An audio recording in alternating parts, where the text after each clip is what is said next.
नमस्कार साथियों, स्वागत है आप सभी लोगों का एडुटेरिया के इस ऑनलाइन प्लेटफॉर्म पर। साथियों, आज की क्लास में हम लोग टेस्ट में पूछे गए 70 महत्वपूर्ण प्रश्न जो हिंदी के थे उसके डिस्कशन को हम लोग करेंगे। क्लास आपकी बहुत अच्छी रहने वाली है। जो क्वेश्चन आपके टेस्ट में पूछे गए हैं वो काफी अच्छे प्रश्न है। शुरू करते हैं हम लोग। क्वेश्चन नंबर 31 से आपका हिंदी का सेशन शुरू होता है।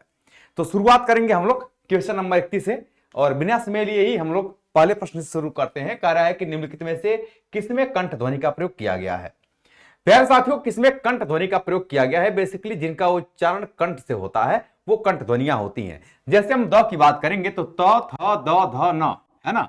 तो त थ द ध की जब बात करते हैं तो साथियों इनका उच्चारण तालु से होता है, इसलिए यह तालव्य ध्वनि माना जाता है। कैसी ध्वनियां हैं? तो आप कहेंगे यह तालव्य ध्वनि मानी जाती है।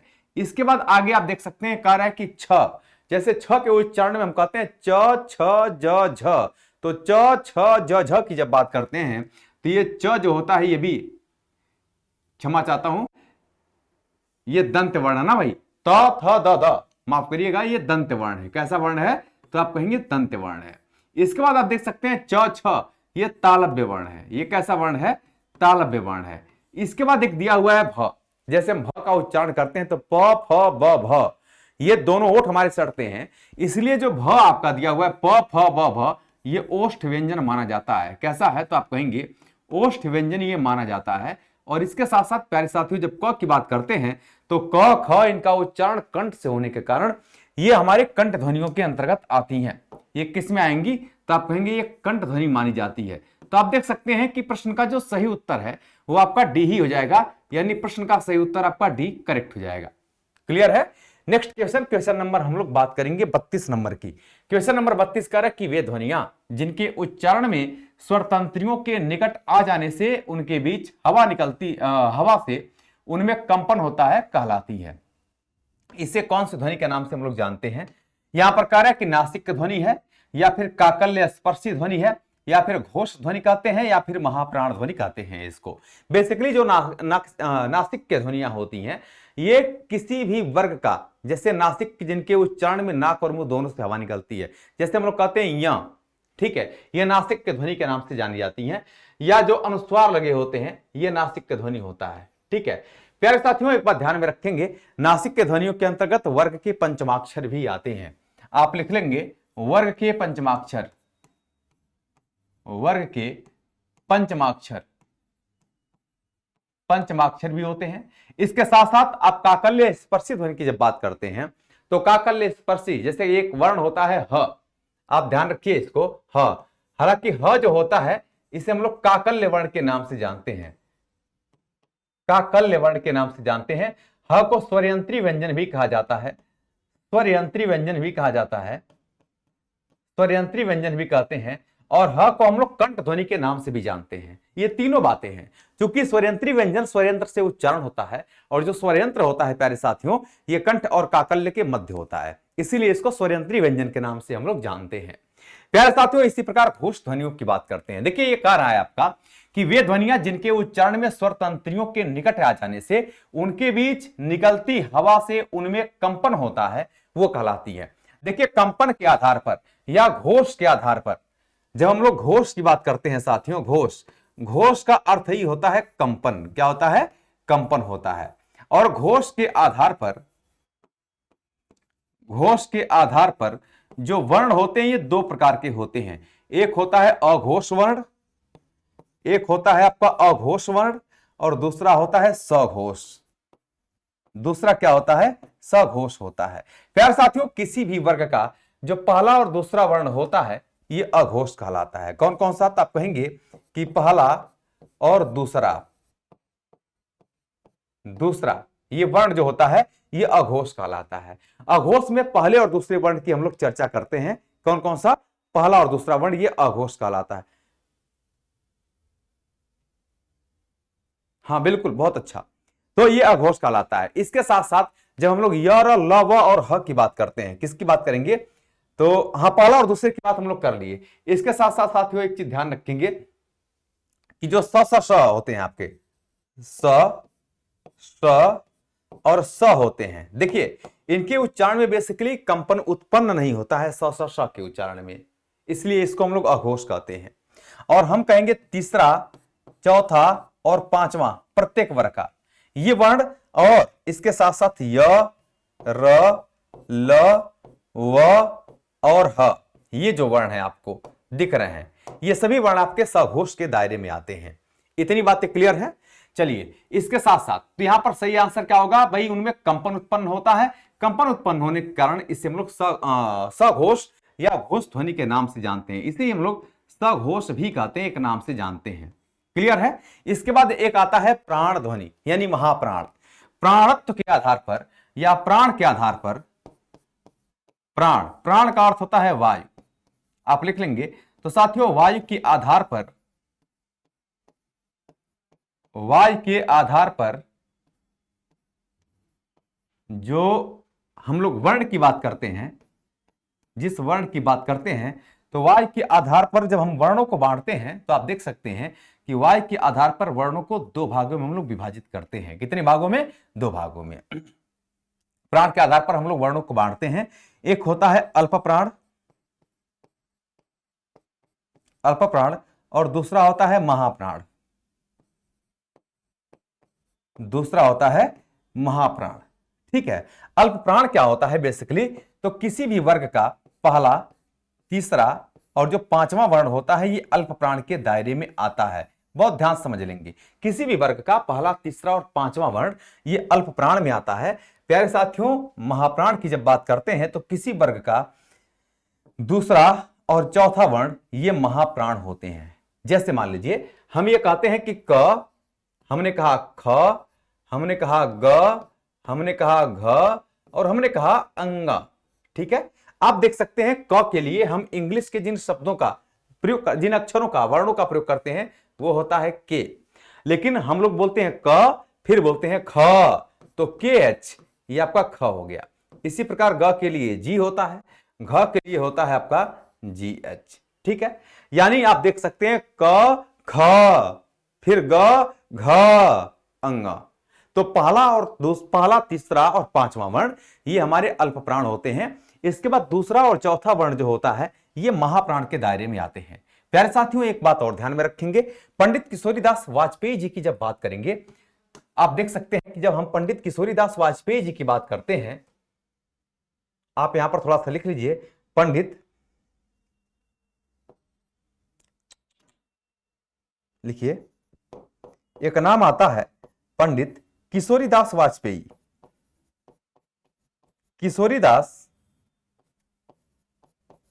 वाजपेयी, पंडित किशोरीदास वाजपेयी की जब बात करते हैं तो पंडित किशोरीदास वाजपेयी ने सभी स्वरों को, इन्होंने क्या किया भाई, इन्होंने सभी स्वरों को, सभी स्वरों को इन्होंने क्या क्या मान रखा है, सभी स्वरों को इन्होंने सघोष, सघोष तथा अल्प प्राण माना है। अल्प प्राण, सघोष तथा अल्प प्राण माना है।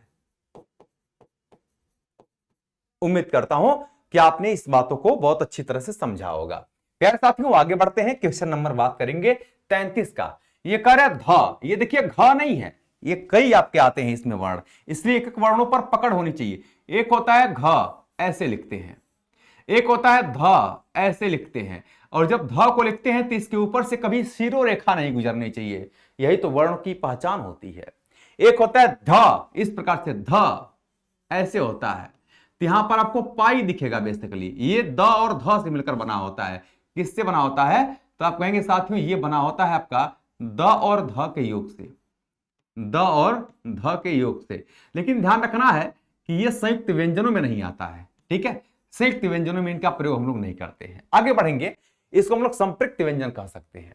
प्यारे साथियों आगे बढ़ते हैं, तो ध, ये जो ध होता है ये त वर्ग के उच्चारण में आता है, त वर्ग में ये आता है। त, थ, द, ध, आप देख सकते हैं कि हो जाएगा त, थ, फिर होता है द और फिर होता है ध, त, थ, द, ध, न। ठीक है, तो आप देख सकते हैं यहां पर ध आया हुआ है और ये ध होता है। इस त वर्ग का उच्चारण स्थान जो होता है साथियों ये दंत से होता है।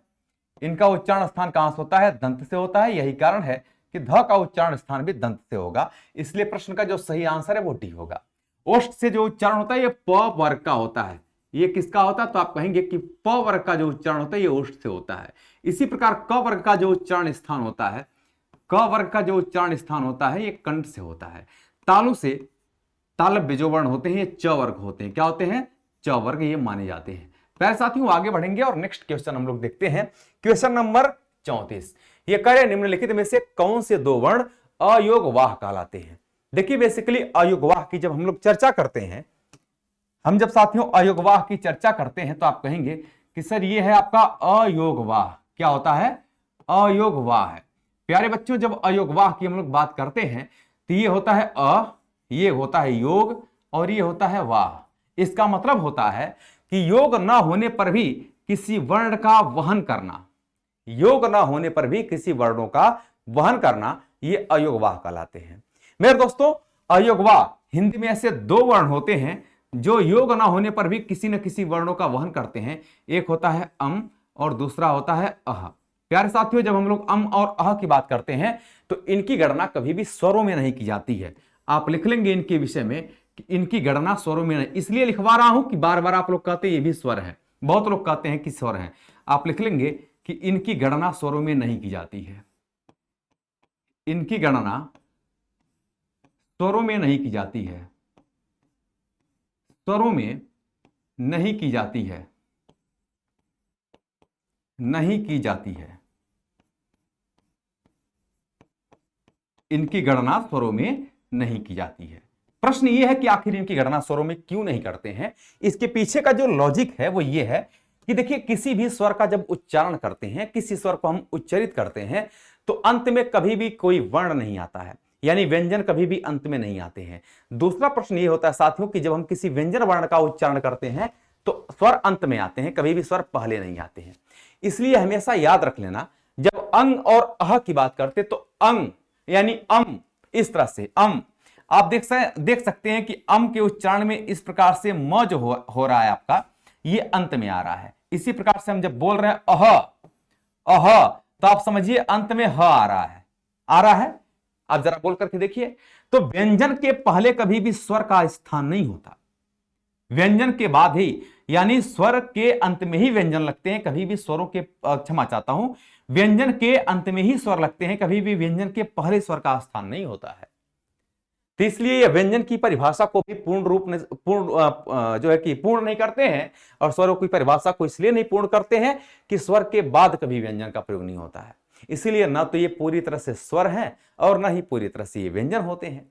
जब ना तो पूरी तरह से स्वर होंगे ना तो पूरी तरह से व्यंजन होंगे, इसीलिए पंडित किशोरीदास वाजपेयी जी ने इन्हें अयोगवाह कहा है। आप लिख लेंगे पंडित किशोरीदास वाजपेयी जी ने, पंडित किशोरीदास वाजपेयी जी ने किशोरीदास वाजपेयी ने इन्हें अयोगवाह कहा है, इन्हें अयोगवाह कहा है।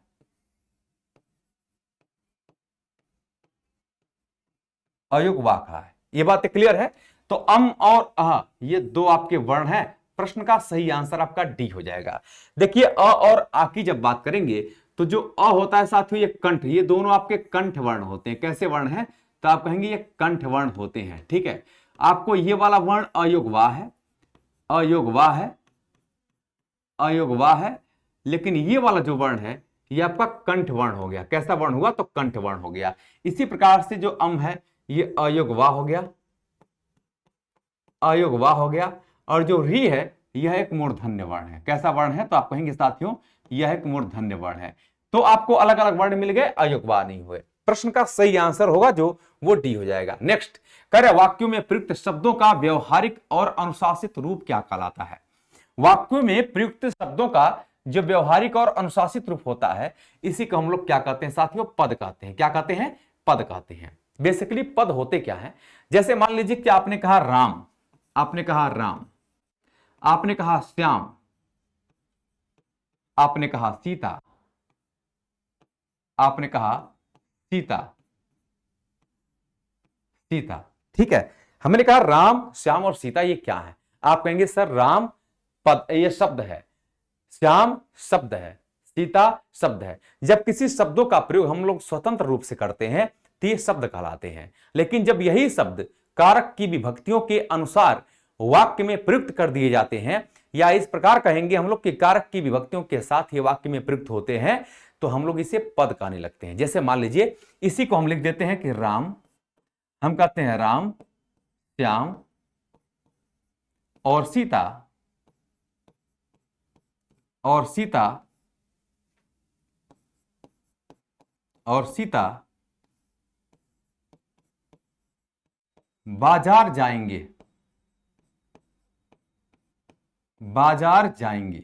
ठीक है, राम श्याम और सीता क्या होगा? बाजार जाएंगे। आप देख पा रहे होंगे कि राम श्याम और सीता, सीता बाजार जाएंगे, तो यहां पर राम श्याम और सीता ये क्या हो गए तीनों?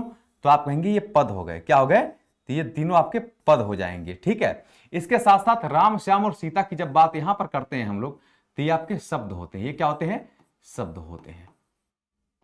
ये आपके क्या हो जाते हैं? आप कहेंगे सर ये शब्द हो जाते हैं। आगे बढ़ेंगे हम लोग, तो इसका सही आंसर सी हो जाएगा। शब्द क्या होता है भाई? शब्द क्या होता है? तो कहेंगे कि भाषा की सार्थक लघुत्तम इकाई होती है। सार्थक लघुत्तम इकाई होती है। सार्थक लघुत्तम इकाई जो होती है, इसी को हम लोग शब्द कहते हैं। इसके साथ साथ जब वर्ण की बात करते हैं तो हम कह रहे हैं कि वह मूल ध्वनि है, वह मूल ध्वनि है। एक एक चीजों को बता रहा हूं, बहुत ध्यान से सुन लीजिए। वह मूल ध्वनि है जिसका खंड नहीं कर सकते, जिसका खंड नहीं कर सकते, जिसका खंड नहीं कर सकते,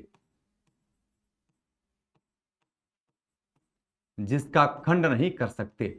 इसके साथ साथ आप देखेंगे साथियों, अक्षर की जब बात करते हैं तो अक्षर क्या होता है? बेसिकली अक्षर, अक्षर अ और अक्षर से मिलकर बना हुआ है, जिसका अक्षर या क्षय नहीं होता है। आप कहेंगे कि स्वरांत वर्ण अक्षर कहलाते हैं। स्वरांत वर्ण अक्षर कहलाते हैं, अक्षर कहलाते हैं। स्वरांत वर्ण अक्षर कहलाते हैं। ठीक है, आगे बढ़ेंगे हम लोग। अब प्रश्न संख्या हम लोग 36 की बात करेंगे। क्वेश्चन नंबर 36 कह रहा है कि निम्नलिखित में से अघोष महाप्राण ध्वनि कौन सी है? प्यारे साथियों, जब अघोष और महाप्राण जैसे ही नाम लिया जाता है, अघोष की बात जैसे करते हैं तो हम लोग कहेंगे पहला और दूसरा वर्ण। महाप्राण की जब बात करते हैं तो आप कहेंगे दूसरा और चौथा वर्ण।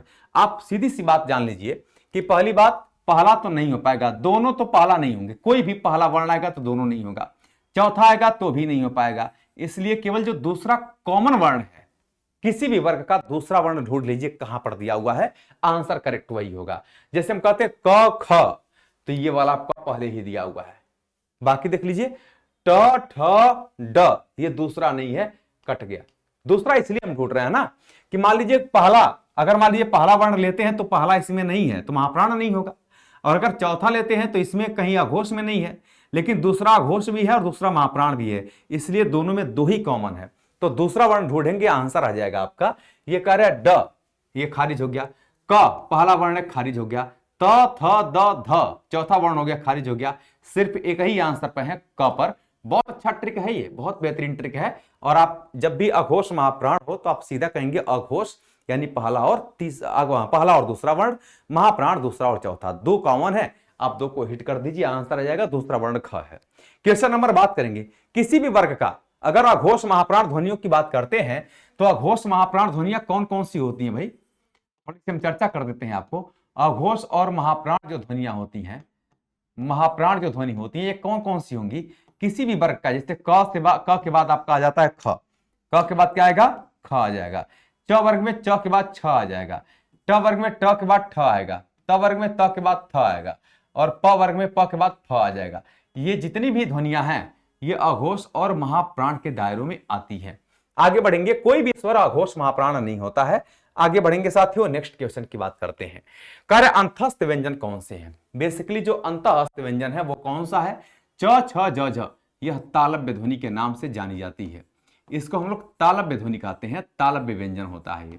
इसके बाद आगे आप देख सकते हैं दिया हुआ है त थ द ध, तो त वर्ग की बात है, यह दंत वर्ण है, क्योंकि जीभ जो है दांत के ऊपरी दांतों के पिछले भाग को टच कर रही है, दंत वर्ण ये माना जाता है, यानी दंत व्यंजन इसे हम लोग कहते हैं। इसके आगे जाएंगे देखेंगे प फ, ये ओष्ठ व्यंजन होता है। क्या होता है? ओष्ठ व्यंजन साथियों होता है, इसे हम लोग ओष्ठ व्यंजन के नाम से जानते हैं। और इसके साथ साथ यर लव की जब बात करेंगे तो जो यर लव होता है ये हमारे अंतस्थ वर्ण माने जाते हैं। कैसे वर्ण है? तो आप कहेंगे अंतः अस्त वर्ण माने जाते हैं, अंतः अस्त वर्ण ये माने जाते हैं। ठीक है, तो आप देख सकते हैं यर लव जो होते हैं ये आपके कैसे व्यंजन है? अंतस्थ व्यंजन माने जाते हैं। प्रश्न का जो सही उत्तर होगा वो डी हो जाएगा। नेक्स्ट अगला प्रश्न आपका कार्य है 38 नंबर, एक में तालव्य ध्वनि का प्रयोग हुआ है। आइए देखते हैं तालव्य ध्वनि का प्रयोग किस में किया गया है। पापा दिया हुआ है, पापा, आप जरा बोलिए तो पापा बोलने में प जो हो रहा है आपके ओष्ठ से ध्वनि आ रही है, ये आपका ओष्ठ व्यंजन हो जाएगा। कैसा व्यंजन हो जाएगा? तो आप कहेंगे ओष्ठ ध्वनि है ये। इसके बाद हम बाबा बोलते हैं, प फ ब, ये भी आपका ओष्ठ ध्वनि ही माना जाता है। ये दोनों, मामा प फ ब भ म, और म भी आपका ओष्ठ ध्वनि के अंतर्गत आता है, यानी ये तीनों ही ध्वनियां आपकी ओष्ठ ध्वनि है। इसके साथ साथ जब चाचा बोलते हैं तो ये तालव्य ध्वनि के अंतर्गत आता है। प्रश्न का जो सही उत्तर होगा वो आपका डी हो जाएगा।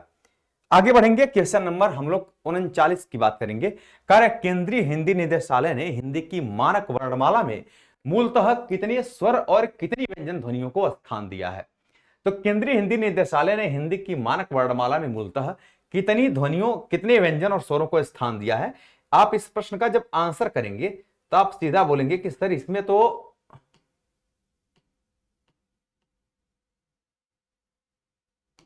ठीक है, इसमें जो सही आंसर होगा वो 11 और 35 हो जाएगा। कितना? 11 और 35। बेसिकली आप जान लीजिएगा कि जो 11 और 35 का मतलब हो गया कि टोटल कितना हो गया? 46 वर्ण। कितने हो गए? 46 वर्ण। प्यारे साथियों एक बात आप लोग ध्यान में रखेंगे, 46 वर्ण इसलिए हम लोग कहते हैं, केंद्रीय हिंदी निदेशालय ने क्यों बताया है? इसमें आपके 11 स्वर हैं। कितने स्वर हैं? 11 स्वर हैं। और इसमें जो व्यंजनों की संख्या है वो कुल मिलाकर के 35 रखी गई है, जिसमें कि जो मूल व्यंजन है वो 33 है। जो मूल व्यंजन है, मूल व्यंजनों की संख्या है, उसने मूल व्यंजन कितना मान रखा है? तो उसने मूल व्यंजन माना है 33। ठीक है, और इसके बाद जो व्यंजन आते हैं आपके दो व्यंजन आपके द्विगुण व्यंजन है। ये कैसे हैं? दो द्विगुण व्यंजन माने जाते हैं। और द्विगुण व्यंजन जो होते हैं ये अड़ा और अढ़ा होते हैं। क्या होते हैं? तो आप कहेंगे अड़ा और अढ़ा, ये दो आपके द्विगुण व्यंजनों के रूप में जाने जाते हैं। बेसिकली आप साथियों देख सकते हैं कि 33 आपके मूल व्यंजन है और दो आपके द्विगुण व्यंजन हो गए, इसके साथ साथ 11 स्वर हो जाते हैं, इसलिए कुल मिलाकर के 46 वर्ण होते हैं। प्रश्न का जो सही उत्तर होगा वो बी होगा। यहीं पर जब स्वर की बात करते हैं उच्चारण के आधार पर, तो उच्चारण के आधार पर स्वरों की संख्या 10 हो जाती है। उच्चारण के आधार पर ध्यान देंगे, उच्चारण के आधार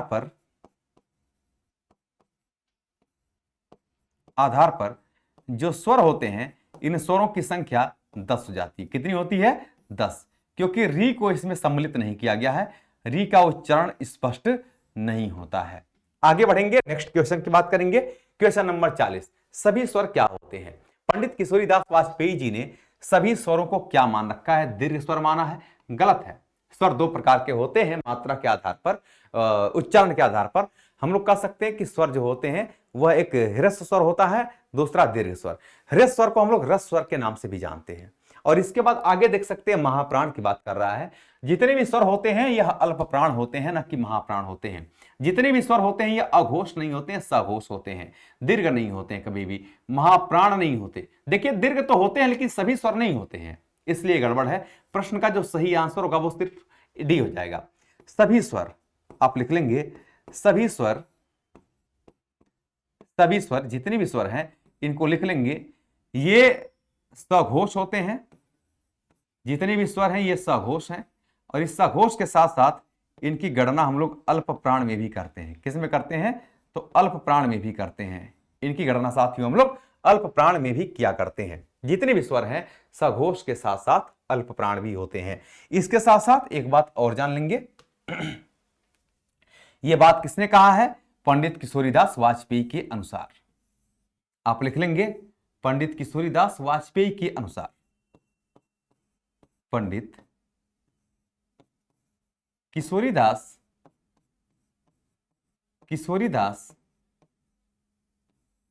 वाजपेयी के अनुसार। वाजपेयी के अनुसार। ठीक है, आगे बढ़ेंगे। Next question, question number 41। यह कह रहा है निम्नलिखित शब्दों में से उस शब्द को चुनिए जिसमें उचित स्थान पर अनुस्वार का प्रयोग किया गया है। आइए देखते हैं किसमें अनुस्वार का प्रयोग उचित स्थान पर किया गया है। यह कह रहा है ध्वनियां, तो यहां आपका कहीं दिया नहीं है अनुस्वार का प्रयोग इसमें नहीं किया गया है। प्रश्न में जो ए विकल्प दिया है वो आपका गलत हो गया। इसके साथ साथ संशोधन नहीं, ये न जो होता है साथियों, यह अनुस्वार नहीं, अनुस्वार के रूप में प्रयुक्त नहीं हुआ है, बल्कि प फ ब भ म और त थ द ध न होता है। तो न ये त वर्ग है यानी दंत वर्ण होता है, गलत हो गया। संयुक्त की बात कहते हैं तो हम लोग कहते हैं संयुक्त, यानी यहां पर अनुस्वार का प्रयोग और गणतंत्र में भी नहीं है। तो प्रश्न का जो सही आंसर होगा वो आपके सी हो जाएगा। बोलिए स्त्यानो, प्रश्न का सही आंसर जो होगा वो सी हो जाएगा। नेक्स्ट क्वेश्चन, क्वेश्चन नंबर हम लोग 42 की बात करेंगे। करे भाषा की सार्थक लघुत्तम इकाई किसे माना जाता है? प्यारे साथियों, भाषा की सार्थक लघुत्तम इकाई किसको मानते हैं? तो आप कहेंगे अर्थ को, या फिर वर्ण को, या फिर मात्रा को, या फिर शब्द को। तो इसका सही आंसर होगा भाषा की सार्थक लघुत्तम इकाई। सार्थक जो अपनी एक विशेष अर्थ दे वह शब्द कहलाती है ना। वर्ण जो होता है यह भाषा की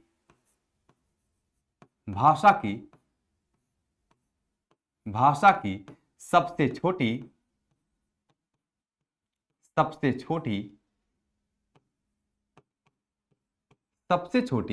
ये लिखित इकाई है। कैसी इकाई है? तो आप कहेंगे सबसे छोटी ये लिखित इकाई मानी जाती है। ये लिखित इकाई मानी जाती है। इसके साथ साथ आगे बढ़ेंगे हम लोग। अगला क्वेश्चन है क्वेश्चन नंबर 43। मात्रा स्वर को क्या कहते हैं? जो मात्रा स्वर होता है इसको हम लोग वर्ण कहेंगे, या फिर समरूप, या ग्रीफिम कहेंगे, या रूप कहेंगे, या शब्द कहेंगे। तो मात्रा जो स्वर होता है साथियों, इसी को हम लोग क्या कहते हैं? समरूप कहते हैं। क्या कहेंगे? समरूप कहेंगे। इसके अलावा हम लोग आगे बढ़ेंगे। क्वेश्चन नंबर हम लोग बात करेंगे 44 का। बहुत अच्छा ये क्वेश्चन है और इस प्रश्न का जरा आंसर आप लोग बताएंगे। देखिए क्वेश्चन आपका कह रहा है यहां पर कि निम्नलिखित में से कौन सा स्वर संवृत्त है?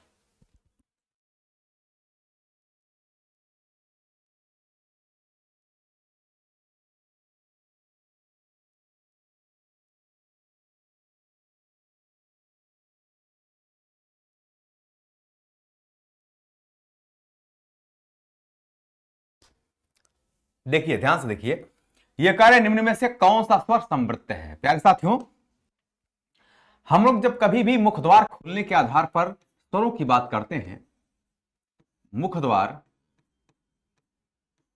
खुलने के आधार पर स्वर, खुलने के आधार पर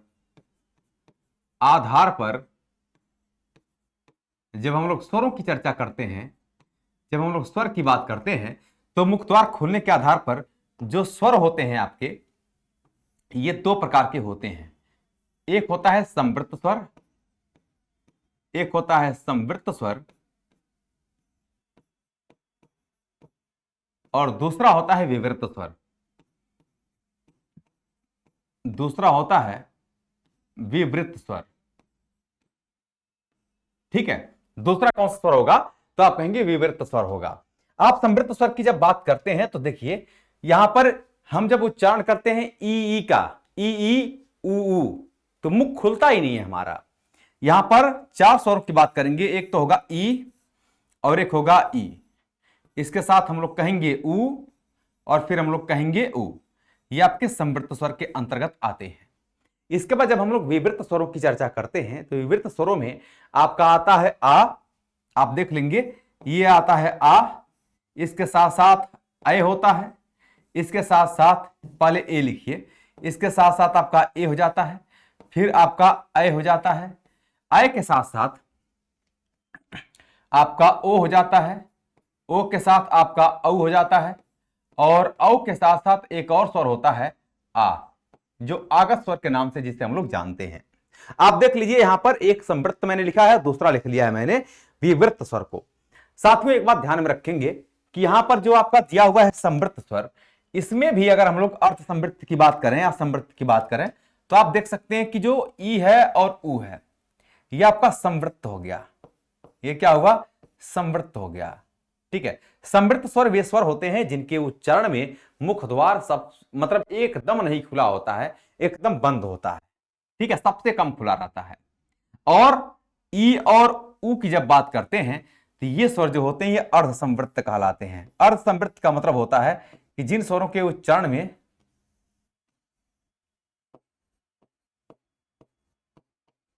अर्ध संवृत्त कहलाते हैं, जिनके उच्चारण में मुख द्वार संवृत्त से थोड़ा ज्यादा खुलता है।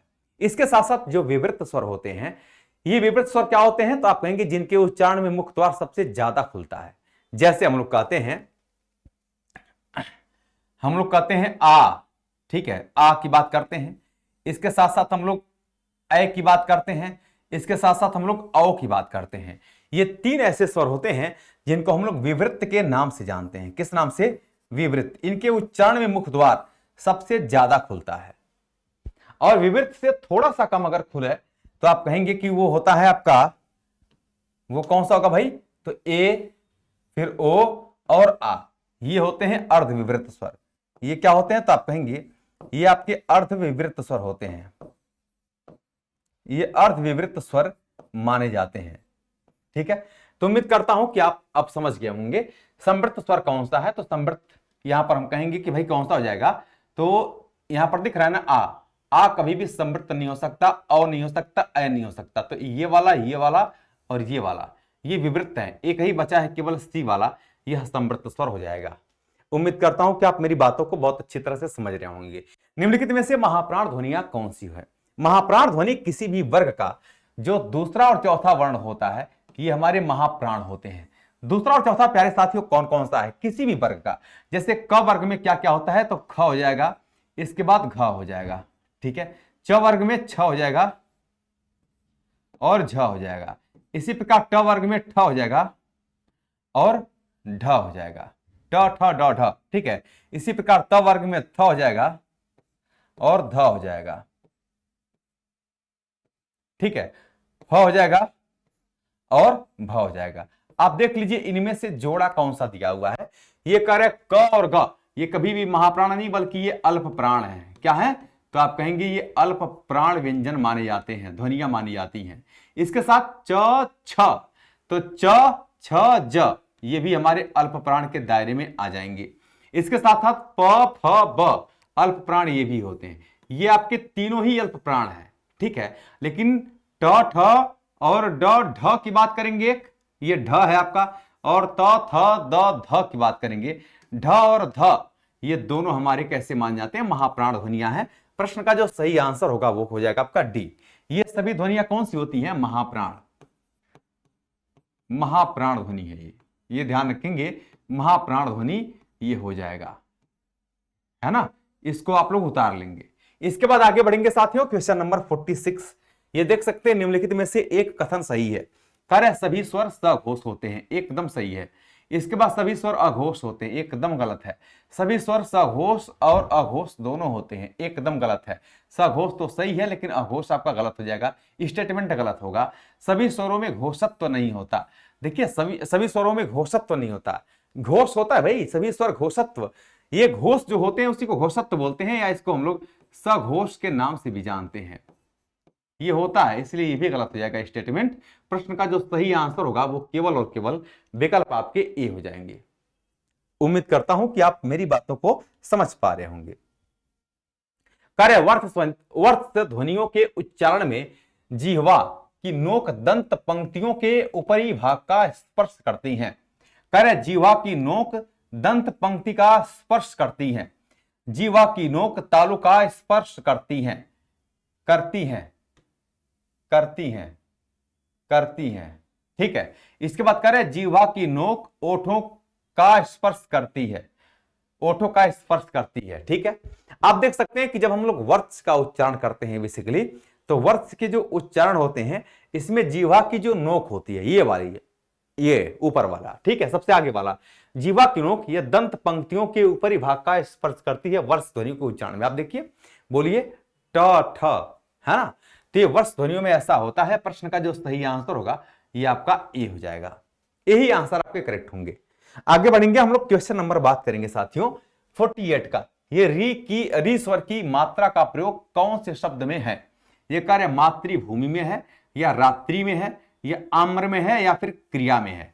बेसिकली क्रिया, जैसे क्र हम लोग कहते हैं, जब आप समझ लीजिएगा, जब हम लोग क्र बोलते हैं तो क्र में होता क्या है, ये क और र के युग से बना हुआ है, ठीक है। तो ये री आया कहां? कहीं नहीं आया। और बेसिकली जो री है वहां पर ई, जो छोटी ई लगा है ना, वो री यहां पर लगेगा ऐसे, क्री। अब जरा सोच सकते हैं आप कि यहां पर क्या इस वाले री का प्रयोग है? क्या नहीं, ये र योग ई है। जैसे क्री आपका आया ना, वर्ण विच्छेद करके देख सकते हैं। जब हम लोग क्री की बात करते हैं तो क्री का वर्ण विच्छेद करेंगे तो ये जाएगा क योग र योग ई। ये कभी भी आपका नहीं आ सकता क्री में। इसी प्रकार आम्र में भी नहीं होगा, रात्रि में भी नहीं होगा, लेकिन मातृभूमि में हो जाएगा। जैसे त्रि की जब बात करते हैं साथियों, तो त्रि के उच्चारण में ये त होता है और री होता है। क्या होता है? री। और री ये वाला, ठीक है, त और री हो जाता है। तो आपका सही जो उत्तर होगा वो हो जाएगा आपका ए वाला आंसर, यानी मातृभूमि। क्या होगा? मातृभूमि हो जाएगा। आगे बढ़ेंगे हम लोग अगले प्रश्न की तरफ। क्वेश्चन नंबर 49 ये कह रहा है आपका 49 नंबर। अधिक प्रयत्न से उच्चारित होने वाले जो व्यंजन है वो क्या कहलाते हैं? अधिक प्रयत्न का मतलब होता है कि जिनका उच्चारण करने में जो फेफड़ों से निकलने वाली वायु की मात्रा है वो ज्यादा हो, ठीक है। इसे हम लोग कह रहे हैं अल्प प्राण व्यंजन कहते हैं, या सायास व्यंजन कहते हैं, या महाप्राण व्यंजन कहते हैं, या सुदीर्घ व्यंजन कहते हैं। इस प्रश्न का जो सही आंसर होगा वो हो जाएगा महाप्राण ध्वनि कहते हैं। और जो महाप्राण व्यंजन होते हैं वो किसी वर्ग का जो दूसरा और चौथा वर्ण होता है, ये आपके महाप्राण के दायरे में आते हैं। प्रश्न का सही आंसर आपका सी होगा। क्वेश्चन नंबर 50, अड़ा और अढ़ ध्वनियों के विषय में कौन सा जो कथन है वो शुद्ध होगा? अड़ा और अढ़ इनका बहुत महत्वपूर्ण स्थान होता है साथियों। ये आपका एक वर्ण होता है अड़ा और एक होता है अढ़ा, अढ़ा, ठीक है। ये दो वर्ण हिंदी वर्णमाला में बहुत महत्वपूर्ण स्थान रखते हैं। आइए देखते हैं क्या कह रहा है। ये तालव्य ध्वनियां है। देखिए, जब हम लोग कहते हैं ट ठ ड ढ ढ कहते हैं ना, देखिए ट ठ, हाँ ट ठ है ना, ट ठ ड, ये ड है और इसको पढ़ते हैं अड़ा। इसके आगे कैसे बिंदी लगा दिया हमने, ट ठ ड, और फिर होता है ढ और इसको बोलते हैं अढ़ा, अढ़ा, ट ठ ड ढ ड, है ना। देखिए बहुत ध्यान से देख लीजिए। चलिए आगे बढ़ते हैं। अब आप देख सकते हैं यहां पर कि जो यहां मैंने अड़ा और अढ़ा की बात किया है, किसकी बात? इन दो वर्णों की जो बात किया है, अड़ा और अढ़ा, इनके विषय में जानना आपको महत्वपूर्ण है।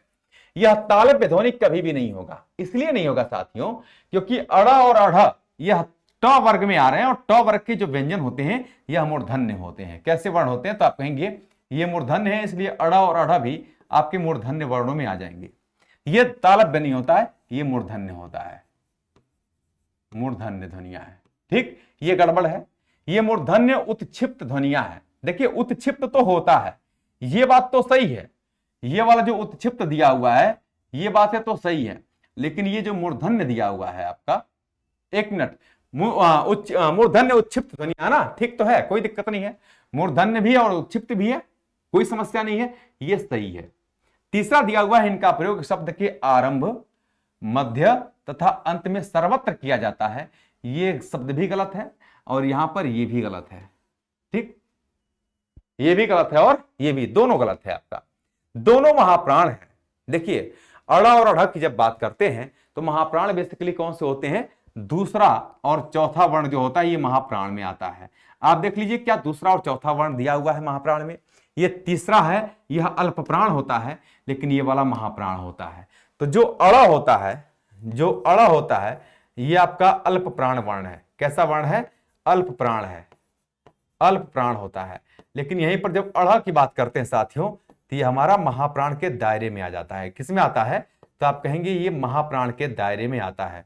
प्यारे साथियों, आप देख पाएंगे यहां पर कि ये भी आपका गलत हो गया, ये भी गलत है, तीनों खारिज, केवल आपके बी आंसर करेक्ट होंगे। अब हम आपको अड़ा और अड़ा के विषय में थोड़ी सी चर्चा कर देते हैं, उसके बाद आगे बढ़ेंगे। बेसिकली यह उत्क्षिप्त ध्वनि मानी जाती है। कैसी ध्वनि है? तो आप कहेंगे यह उत्क्षिप्त ध्वनि मानी जाती है। उत्क्षिप्त ध्वनियां होती हैं। उत्क्षिप्त दो शब्दों से मिलकर बना होता है, एक होता है उत और दूसरा होता है क्षिप्त। क्या होता है? क्षिप्त होता है। उत मीन्स होता है साथियों उठना। क्या होता है? उठना। और क्षिप्त मीन्स होता है गिरना। इसके मीन्स क्या हो जाता है? तो आप कहेंगे गिरना होता है। साथियों, आप देख सकते हैं कि उत मीन्स उठना और क्षिप्त मीन्स होता है गिरना। अर्थात इन ध्वनियों के प्रयोग में, इन ध्वनियों के उच्चारण में जीभ हमारी झटके के साथ ऊपर उठ करके नीचे गिरती है। इनके उच्चारण में अगला पॉइंट देखिए, अर्थात इनके उच्चारण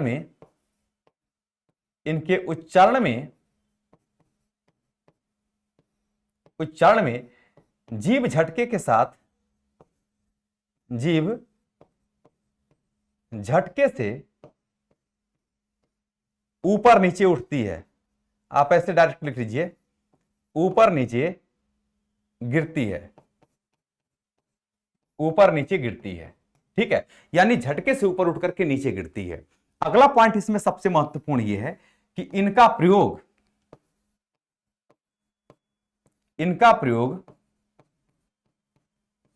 शब्द के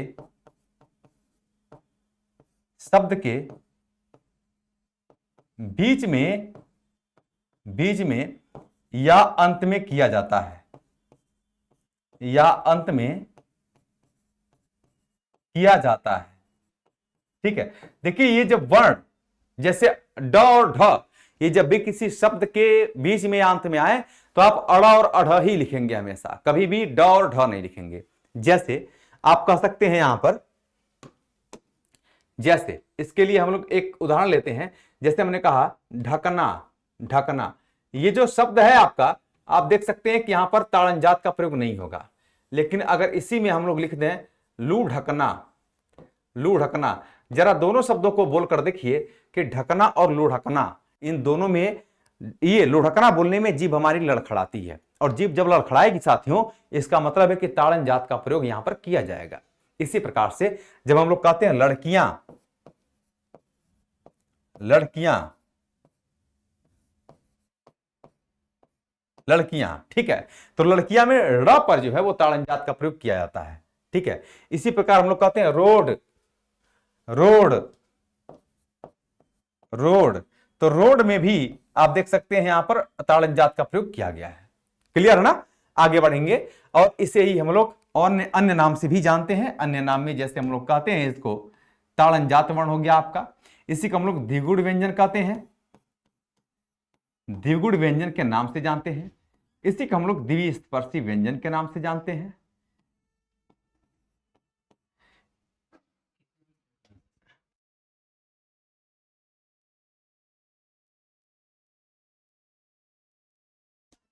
इसी को हम लोग द्विस्पर्शी व्यंजन के नाम से जानते हैं, द्विस्पर्शी व्यंजन भी कहते हैं। द्विस्पर्शी व्यंजन इसलिए कहते हैं इसको क्योंकि इसके उच्चारण में हमारी जो जीभ है वो झटके के साथ ऊपर दो बार जो है कि मुख को स्पर्श करती है, इसलिए द्विस्पर्शी कहते हैं। इसी को हम लोग विकसित व्यंजन के नाम से जानते हैं, विकसित व्यंजन के नाम से जानते हैं। इसी का एक और नाम है ताड़न जात के नाम से जानते हैं, ताड़न जात के नाम से जानते हैं। और इसी साथियों ये ताड़न जात है, इसी का एक और नाम है जिसको हम लोग फेंका हुआ व्यंजन वर्ण भी कहते हैं। इसी को हम लोग क्या कहते हैं? तो आप कहेंगे फेंका हुआ व्यंजन वर्ण, फेंका हुआ व्यंजन वर्ण के नाम से भी जानते हैं। उम्मीद करता हूं कि आपको ये सारे नाम भी याद रहेंगे और इसके विषय में आप लोगों ने अच्छी जानकारी भी प्राप्त कर लिया। नेक्स्ट, जिन ध्वनियों के संयोग से शब्दों का निर्माण होता है उन्हें क्या कहते हैं? तो जिन ध्वनियों के संयोग से शब्दों का निर्माण होता है उन्हें हम लोग क्या कहेंगे भाई? तो शब्दों का जिनके निर्माण होता है उसे हम लोग ध्वनि कहते हैं, या वाणी कहते हैं, प्रतिध्वनि कहते हैं, या स्वनिम कहते हैं। जिन ध्वनियों के संयोग से शब्दों का निर्माण होता है इसी को हम लोग स्वनिम के नाम से जानते हैं। प्रश्न का जो सही उत्तर होगा वो आपके डी हो जाएगा। नेक्स्ट क्वेश्चन की बात करेंगे। ध्वनि जो होती है यह भाषा की सबसे छोटी मौखिक इकाई कहलाती है। प्यारे साथियों, नेक्स्ट क्वेश्चन है कि क व्यंजन के विषय में निम्न में से कौन सा कथन सही है। पहली बार जब क की बात करते हैं तो क ये कह रहा है अल्प प्राण, पहले लिख लीजिए, पहले इसको लिख लीजिए, ये क व्यंजन है ना आपका। अल्प प्राण क्या होता है, किसी वर्ग का पहला, तीसरा और पांचवा, तो ये पहला वर्ण है, अल्प प्राण तो हो जाएगा। अघोष की जब बात करते हैं तो अघोष किसी वर्ग का पहला और दूसरा वर्ण होता है, ये भी पहला है, क अघोष भी हो जाएगा। ठीक, स्पर्शी व्यंजन इसलिए है कि क वर्ग से लेकर के प वर्ग तक की बात करते हैं, जब क वर्ग से जब हम लोग प वर्ग की बात करते हैं, प वर्ग की बात करते हैं, तो क वर्ग से जो प वर्ग होता है इसे हम लोग स्पर्शी व्यंजन के नाम से जानते हैं। स्पर्शी व्यंजन के नाम से इसको जानते हैं, स्पर्शी व्यंजन के नाम से जानते हैं या स्पर्श व्यंजन के नाम से जानते हैं। तो यहां पर स्पर्शी भी हो जाएगा, कोई दिक्कत नहीं है। ठीक है, इसके बाद कंठ ध्वनि है ही आपका, क वर्ग जो होते हैं ये कंठ ध्वनियों में आती है, ये भी आपका सही हो जाएगा। यानी प्रश्न का सही आंसर यही हो जाएगा, आगे देखने की हमको आवश्यकता नहीं है। महाप्राण कभी हो ही नहीं सकता, ये टोटल गलत हो गया आपका, इसलिए गलत है ये। दूसरी बात, यहां पर संघर्षी नहीं है, संघर्षी व्यंजन नहीं होता है। संघर्षी व्यंजन के अंतर्गत हमारे स, श, स और ह आते हैं। तालव्य ध्वनियां कभी भी क नहीं होती हैं। कंठ होता है, सही है। इसके बाद संघर्षी गलत है। अघोष ये सही है। महाप्राण ये आपका गलत है। प्रश्न का ये भी आंसर नहीं होगा, यही आपका करेक्ट हो जाएगा। आगे बढ़ते हैं साथियों, नेक्स्ट क्वेश्चन कह रहा है कि अनुस्वार वास्तव में नासिक के व्यंजन का प्रतिनिधि है। तो अनुस्वार नासिक के व्यंजन का प्रतिनिधि है। नासिक के व्यंजन कौन कौन से होते हैं ये कह रहा है। देखिए यहां पर 4 ऑप्शन आपका दिया हुआ है 53 नंबर में। ठीक है, एक कह रहा है अंगा, य, ड़, न, म, अंगा, य, ड़, न, म, और फिर कह रहा है अंगा, य, ड़, न, भ दिया हुआ है, ये भ आपका गलत है। अंगा और य, ड़, न, म। अब यहां पर एक छोटी सी समस्या है, जब नासिक की बात हम लोग करते हैं तो बेसिकली म पर अनुस्वार लगा होता है, मूलतः अंगा यहां पर भी लगा होता है। बेसिकली अनुस्वार हर किसी पर लगा होता है, यहां पर भी होना चाहिए था, यहां पर भी होना चाहिए था, ये आपका सही हो जाएगा ए ऑप्शन। ठीक है, बाकी ये नहीं होगा। आगे नेक्स्ट क्वेश्चन, क्वेश्चन नंबर 54, ये कह रहे कोई व्यक्ति या वस्तु जिस आधार से अलग होती है या दूर जाती है उस आधार में कौन सा कारक प्रयुक्त होता है।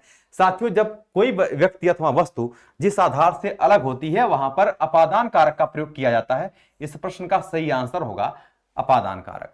इसके साथ साथ संप्रदान कारक, इसकी विभक्ति होती है के लिए या हम लोग वास्ते कहते हैं इसको, के वास्ते, या फिर इसकी एक और विभक्ति होती है जिसको हम लोग कहते हैं को, क्या कहते हैं, को कहते हैं। इसके साथ साथ आप देख सकते हैं संबंध कारक की जब बात करेंगे तो हम कहेंगे का के की, नानेनी और रारेरी, का के की, फिर होता है नानेनी और उसके बाद होता है रारेरी, रारे, और फिर होता है आपका री। इसके साथ साथ जब कर्ण की बात करते हैं तो कर्ण कारक की जो व्यक्ति होती है ये से होती है या फिर के द्वारा होती है, से अथवा के द्वारा हो जाती है। ठीक है, आगे बढ़ेंगे। क्वेश्चन नंबर हम लोग 55 की बात करेंगे। कह रहा है कि मैं तुमसे टेलीफोन पर बात करूंगा, मैं तुमसे टेलीफोन पर बात करूंगा। देखिए यहां पर टेलीफोन पर दिया हुआ है, तो में और पर दो विभक्तियों को याद करेंगे। एक होता है आपका में और पर, में और पर, ये जो विभक्ति होती है ये आपका अधिकरण कारक की होती है, जहां पर अधिकार को प्रकट किया जाता है। ठीक है, ये जो विभक्ति होती है साथियों ये किसकी होती है, तो आप कहेंगे अधिकरण कारक की होती है। और देख लीजिए अधिकरण कारक किस वाले ऑप्शन में दिया हुआ है, अधिकरण कारक आपका सी ऑप्शन में दिया हुआ है, इसलिए जो सी विकल्प होंगे ये हमारे सही उत्तर हो जाएंगे। प्रश्न का जो सही उत्तर होगा वो सी होगा। ठीक है, प्रश्न का सही आंसर क्या हो जाएगा, सी हो जाएगा। आगे बढ़ेंगे। एक वाक्य में अपादान कारक का प्रयोग हुआ है, तो अपादान कारक का प्रयोग किसमें हुआ है, कह रहा है कि शिकारी के। जैसे ही अपादान कारक की बात हो जाए, आप सीधा एक ही बात बोलेंगे कि भाई अपादान कारक में कभी भी अलगाव की बात होती है। प्यारे साथियों, कई बातें हैं, दूरी की बात होती है, अपादान कारक होता है, बहुत सारी स्थितियों में अपादान कारक का प्रयोग किया जाता है ना। चलिए हम लोग देखते हैं इसको।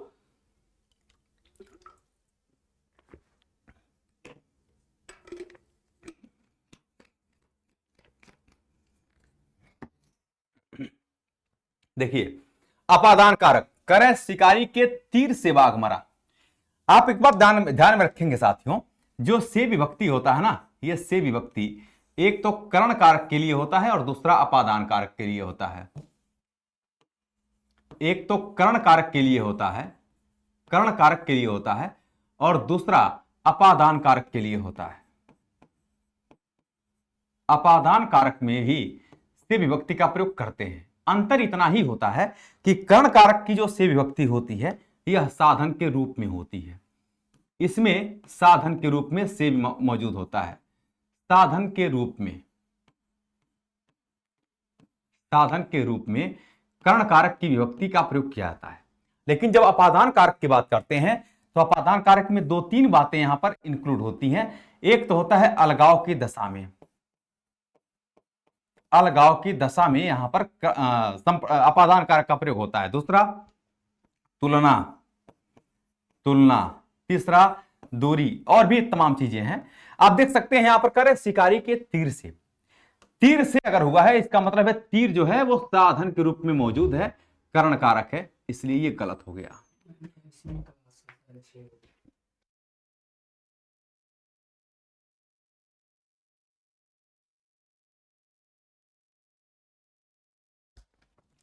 इसके बाद हाथी के द्वारा पेड़ ढहा गया, के द्वारा आ गया है, क्या आया है, के द्वारा।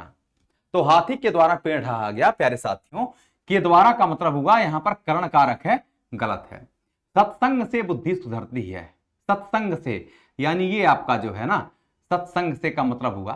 चलिए, लड़का बाजार से लौटा, जाने के सेंस में, आने के सेंस में अपादान कारक का प्रयोग लिख लेंगे इसको भी। जाने के सेंस में, आने का अर्थ, आने का, आने के अर्थ में, आप ऐसे लिखिए, आने के अर्थ में, आने के अर्थ में, इस सेंस में। दूसरा होता है जाने के अर्थ में, जाने के अर्थ में, अर्थ में अपादान कारक का प्रयोग होता है। इसके साथ साथ प्यारे साथियों, जहां पर भय की बात हो जाए, भय की दशा में, भय की दशा में अपादान कारक का प्रयोग किया जाता है। ये सभी ऐसे चीजें हैं जहां पर अपादान कारक का प्रयोग होता है। प्यारे साथियों, लड़का बाजार से लौटा, कहां से लौटा, बाजार से लौटा। प्रश्न का सही आंसर आपके डी हो जाएगा। नेक्स्ट क्वेश्चन, क्वेश्चन नंबर हम लोग 57 की बात करते हैं। करें निम्नलिखित वाक्यों में से एक में कर्ण कारक की विभक्ति के चिन्ह का प्रयोग किया गया है, आप बताइए उसमें। करें लड़का दर्द के मारे छटपटाता रहा। बहुत ध्यान सुनना है इसको, किसमें कर्ण कारक की विभक्ति चिन्ह का प्रयोग हुआ है, दर्द के मारे, यानी दर्द से, के मारे का मतलब होता है दर्द से छटपटाता रहा। ठीक है भाई।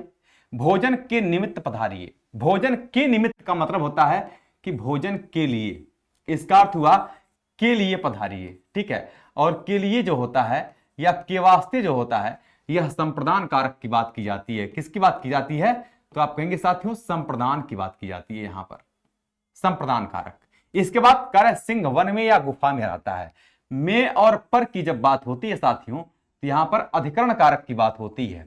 किस कारक की, तो आप कहेंगे अधिकरण कारक की बात होती है, अधिकरण कारक की बात होती है।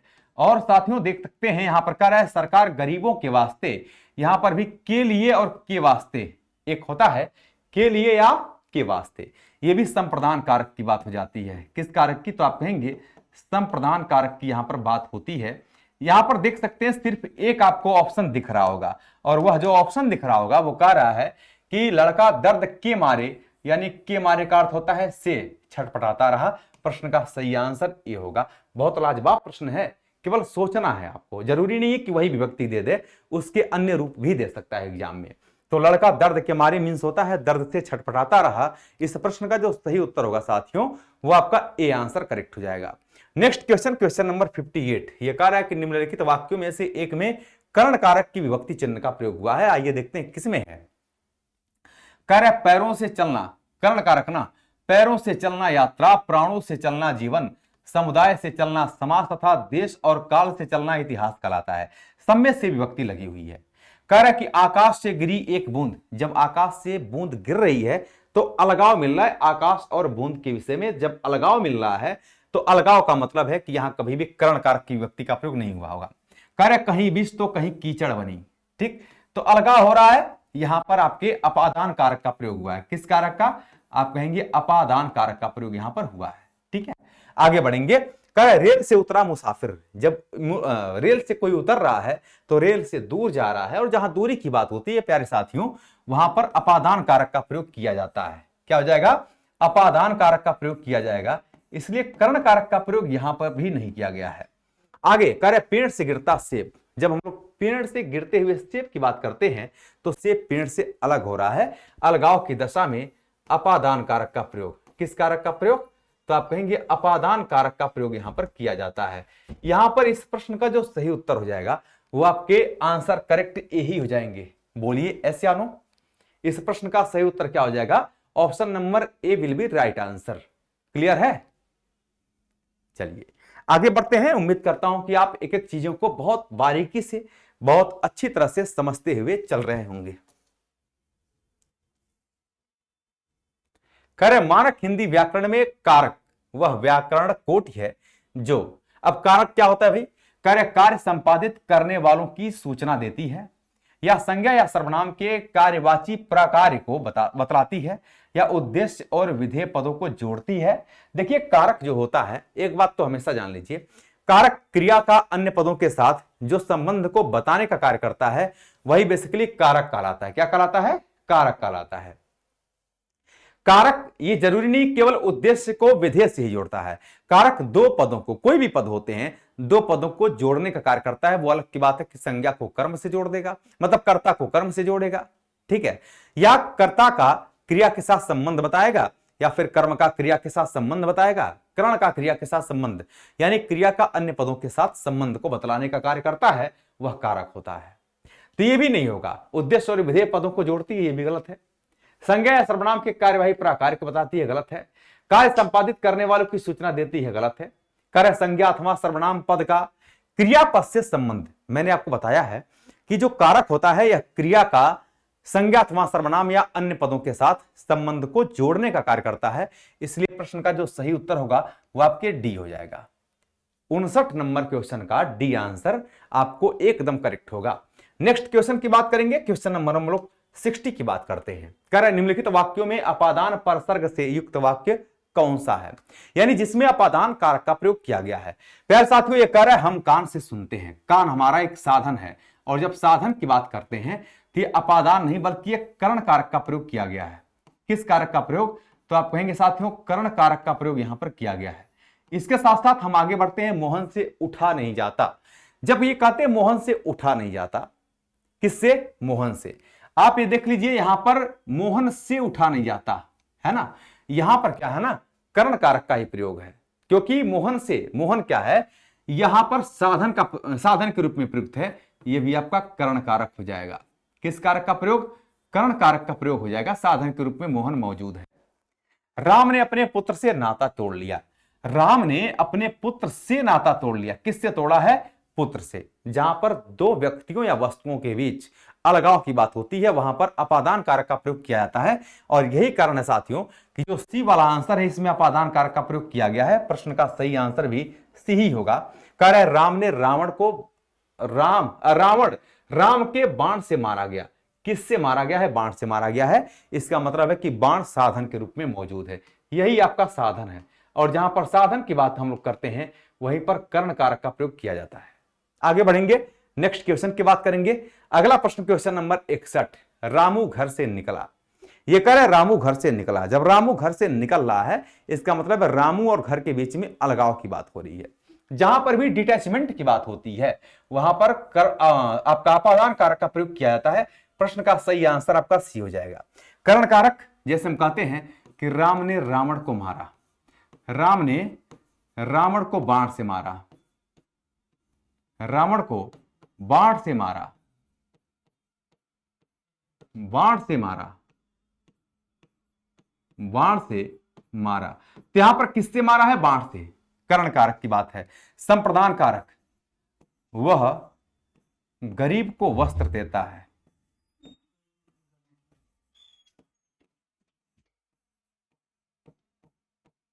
वह गरीब को वस्त्र देता है। ठीक है, वह गरीब को साथियों क्या देता है? वस्त्र देता है।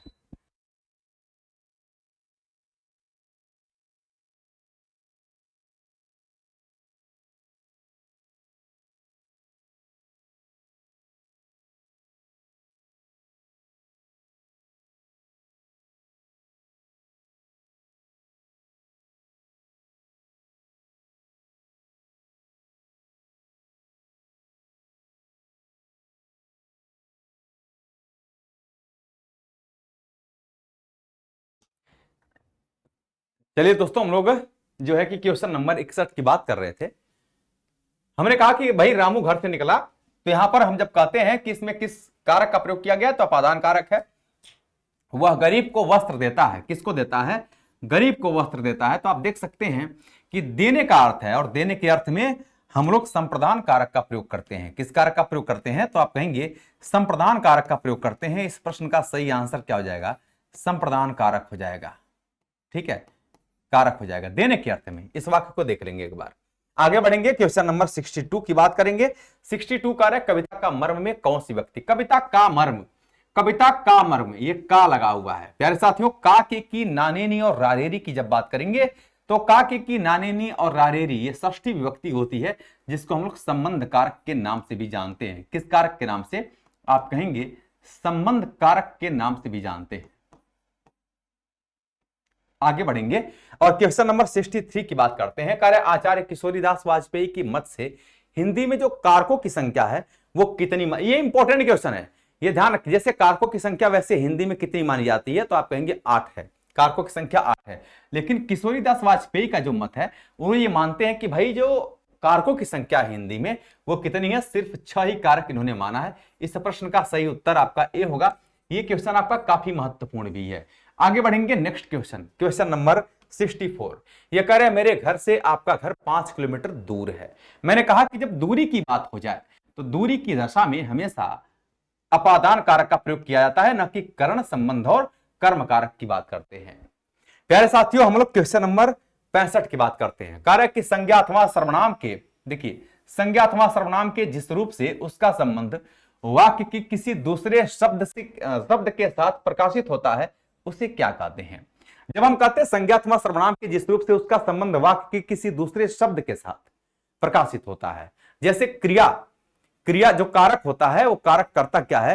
क्रिया का अन्य पदों के साथ संबंध को बताने का कार्य करता है, और क्रिया का अन्य पदों के साथ संबंध को बताने वाला ही कारक होता है, और इसे हम लोग कारक कहते हैं। प्रश्न का जो सही उत्तर होगा वो आपकी सी हो जाएगा। नेक्स्ट क्वेश्चन आपका क्वेश्चन नंबर 66। ये कह रहा है आपका कि यह कार्य वह कार्य मेरी है। इस वाक्य में कौन से कारक का प्रयोग किया गया है? वह कार्य मेरी है, मेरा, मेरी, मेरे, यानी मेरा, मेरी, मेरे की जब बात होता है, रा, रे, री विभक्तियों का जब प्रयोग हो जाता है तो यहीं पर संबंध कारक की बात होती है। प्रश्न का जो सही उत्तर होगा वो आपके सी हो जाएगा, संबंध कारक। आगे बढ़ेंगे नेक्स्ट क्वेश्चन, क्वेश्चन नंबर 67। ये कह रहे उससे अच्छे तो आप हैं। ये बेहतरीन क्वेश्चन है, और मैंने अभी थोड़ी देर पहले आपको बताया था, अभी यहां पर थोड़ी देर पहले हमने ये बताया था आपको, कहां गया जी? आप देखिए यहां पर मैंने बताया था, यहां पर मैंने ये बताया था कि जब हम अपादान कारक की साथियों बात करते हैं तो जो अपादान कारक होता है यह कई दशाओं में प्रयुक्त होता है। यह आपका कई दशाओं में प्रयुक्त होता है। किन किन दशाओं में प्रयुक्त होता है? आप कहते हैं कि सर ये तो भय की दशा में आपने बताया है प्रयुक्त होता है। ठीक है, किन किन दशाओं में साथियों प्रयुक्त होगा? किन किन दशाओं में इसका प्रयोग करते हैं? आप देख लीजिए, इनका प्रयोग साथियों हम लोग भय की दशा में करते हैं। किस दशा में करते हैं? तो आप कहेंगे कि हम लोग भय की दशा में भी इनका प्रयोग करते हैं। इनका प्रयोग हम लोग जाने के अर्थ में भी करते हैं। किस अर्थ में करते हैं? तो आप कहेंगे कि जाने के अर्थ में इसका प्रयोग किया जाता है। इसके साथ साथ इसका प्रयोग हम लोग आने के अर्थ में भी करते हैं। प्यारे साथियों, इसका प्रयोग किस अर्थ में करते हैं? तो आप कहेंगे आने के अर्थ में भी इसका प्रयोग किया जाता है। इसके साथ साथ अलगाव के अर्थ में हम लोग इसका प्रयोग बेसिकली किया करते हैं। किस सेंस में? अलगाव के सेंस में इसका प्रयोग करते हैं। इसके साथ साथ जब बात तुलना की हो जाए तो तुलना के अर्थ में भी इसका प्रयोग किया जाता है, और जब बात साथियों दूरी की हो जाए तो दूरी के अर्थ में भी इसका प्रयोग किया जाता है। तो आप देख पाएंगे यहां पर कि अपादान कारक का प्रयोग कई अर्थों में आपको देखने को मिल जाएगा। आगे बढ़ेंगे नेक्स्ट क्वेश्चन। तो यहां पर वही बात है, तुलना हम जो बताना चाह रहे थे, तुलना की दशा में जब दो व्यक्तियों अथवा वस्तुओं में आपस में तुलना होती है तो तुलना की दशा में भी हम लोग अपादान कारक का प्रयोग करते हैं। और इसीलिए जो हम लोग क्वेश्चन नंबर अभी सॉल्व कर रहे थे, क्वेश्चन नंबर हम लोग जो बात कर रहे थे 67 की, उससे अच्छे तो आप हैं, उससे अच्छे। अब देखिए, दो व्यक्तियों के बीच यहां पर अच्छाई की बात किया है, तुलना की बात किया है। जहां पर तुलना की बात होती है वहां पर अपादान कारक का प्रयोग किया जाता है। इस प्रश्न का जो सही उत्तर होगा वो सी हो जाएगा, अपादान कारक का प्रयोग। इसके साथ साथ आगे बढ़ेंगे, क्वेश्चन नंबर बाद यहां पर लिख लेंगे तुलना की दशा में अपादान कारक। आप लिखेंगे यहां पर दो व्यक्तियों के बीच तुलना की जा रही है, दो व्यक्तियों के बीच तुलना की जा रही है,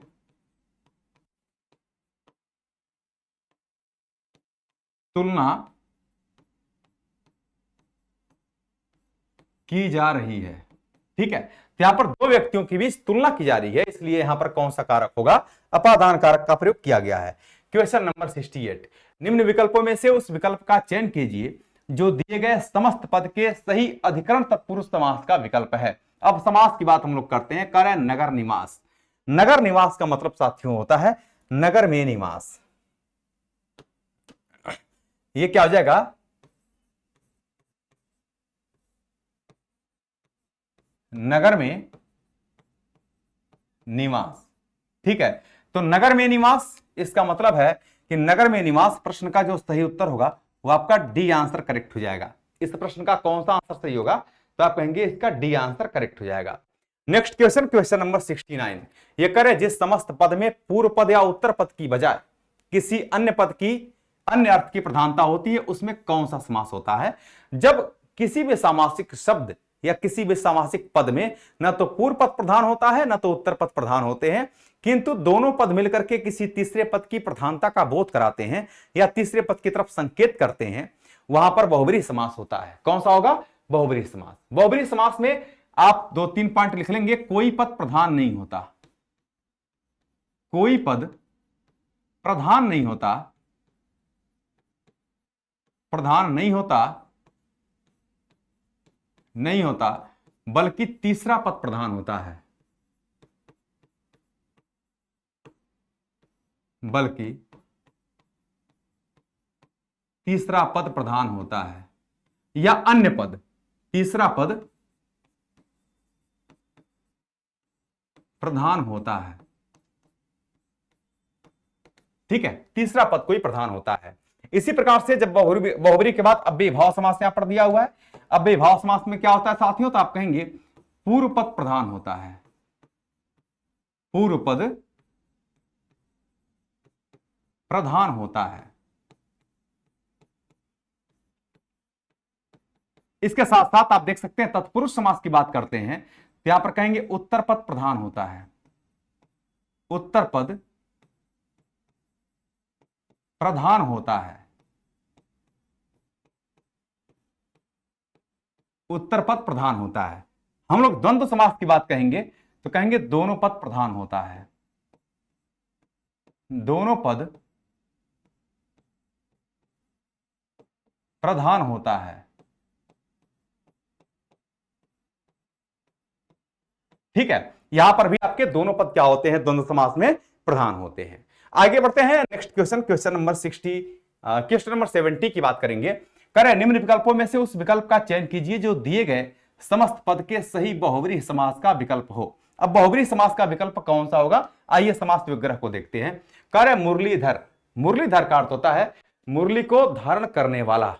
क्या कहेंगे हम लोग? मुरलीधर का अर्थ होता है मुरली को धारण करने वाला, यहां पर ऑप्शन नंबर ए में ही दिया हुआ है। और मुरली को धारण करने वाला अर्थात हम लोग किसको कहते हैं? श्री कृष्ण को कहते हैं। किसको कहते हैं?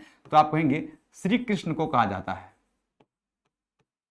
ठीक है, श्री कृष्ण को यहां पर कहा जाता है। तो प्रश्न का जो सही उत्तर होगा 70 का वो ए हो जाएगा। हम लोग अगले प्रश्न की बात करेंगे, क्वेश्चन नंबर 71। ये कह रहे सामासिक पदों के घटकों को अलग करने की जो रीत होती है इसको क्या कहते हैं? इसी को हम लोग समास विग्रह के नाम से जानते हैं। ऑप्शन नंबर बी आपका करेक्ट होगा। साथियों, दो बातें आती हैं यहां पर। एक होता है समस्त पद, एक होता है समस्त पद, समस्त पद, और एक होता है सामासिक शब्द। लिख लेंगे, एक होता है सामासिक शब्द, सामासिक शब्द होता है। आप देख सकते हैं कि जो समस्त पद होता है या सामासिक शब्द, ये क्या होते हैं? दूसरा होता है समास विग्रह, दूसरा क्या होता है? समास विग्रह। ये दो शब्द आपको देखने को मिल रहा है। बेसिकली समास के विशेष नियमों से निर्मित शब्द जो होते हैं, आप इसके विषय में लिख लेंगे, समास के नियमों से, समास के नियमों से, नियमों से निर्मित शब्द, निर्मित जो शब्द होते हैं, ठीक है, समास के नियमों से निर्मित जो शब्द होते हैं इसे हम लोग समस्त पद या सामासिक शब्द कहा जाता है इसको। अगला होता है समास विग्रह। समास विग्रह क्या होता है? तो आप कहेंगे सामासिक पदों को अलग अलग करने की रीति। आप लिखेंगे सामासिक, सामासिक पदों को, पदों को अलग अलग करने की रीति, अलग अलग करने की रीति, करने की रीति समास विग्रह कहलाती है। करने की रीति समास विग्रह कहलाती है। समास विग्रह कहलाती है, कहलाती है। ठीक है, तो हम लोग समास विग्रह इसको कहते हैं। प्रश्न का सही आंसर आपका बी हो जाएगा। संधि का विच्छेद होता है, कभी भी समास का विच्छेद नहीं बल्कि विग्रह होता है। करें निम्न विकल्पों में से उस विकल्प का चयन कीजिए जो दिए गए समस्त पद के बहुब्रीहि समास का सही विकल्प है। ये करे कुरूप। देखिए कुरूप, कूप सर्ग लग गया है रूप के पहले, यानी इसका अर्थ हो जाएगा सुंदर है रूप, रूप है सुंदर, गलत, सुंदर रूप वाला गलत, असुंदर रूप वाला। जो असुंदर रूप वाला होता है इसी को हम लोग कहते हैं कुरूप। तो 72 नंबर में आपका जो सी आंसर होगा यह आपका सही विकल्प हो जाएगा। 72 का सी आपके करेक्ट आंसर हो जाएंगे, असुंदर रूप वाला। क्लियर है? आगे बढ़ेंगे, नेक्स्ट क्वेश्चन की बात करेंगे। अगला प्रश्न आपका कह रहा है कि जिस समास में आए दोनों पद प्रधान होते हैं वह कौन सा समास होता है? प्यारे साथियों, जिस समास में आए दोनों पद प्रधान होते हैं इसमें कौन सा समास होगा? तो आप देख सकते हैं कि इसमें जो समास होता है, दोनों पद जब प्रधान होते हैं तो इसे हम लोग द्वंद्व समास के नाम से जानते हैं। इसमें क्या होता है भाई? दोनों पद प्रधान होते हैं, दोनों पद प्रधान होते हैं, दोनों पद प्रधान होते हैं। इसके बाद द्विगु समास क्या होता है? तो आप कहेंगे उत्तर पद प्रधान होता है। ये कुछ नहीं भाई, उत्तर पद प्रधान होता है, उत्तर पद प्रधान होता है, होता है, तथा पूर्व पद, तथा पूर्व पद, तथा पूर्व पद एक संख्यावाची विशेषण होता है, एक संख्यावाची विशेषण होता है, एक संख्यावाची विशेषण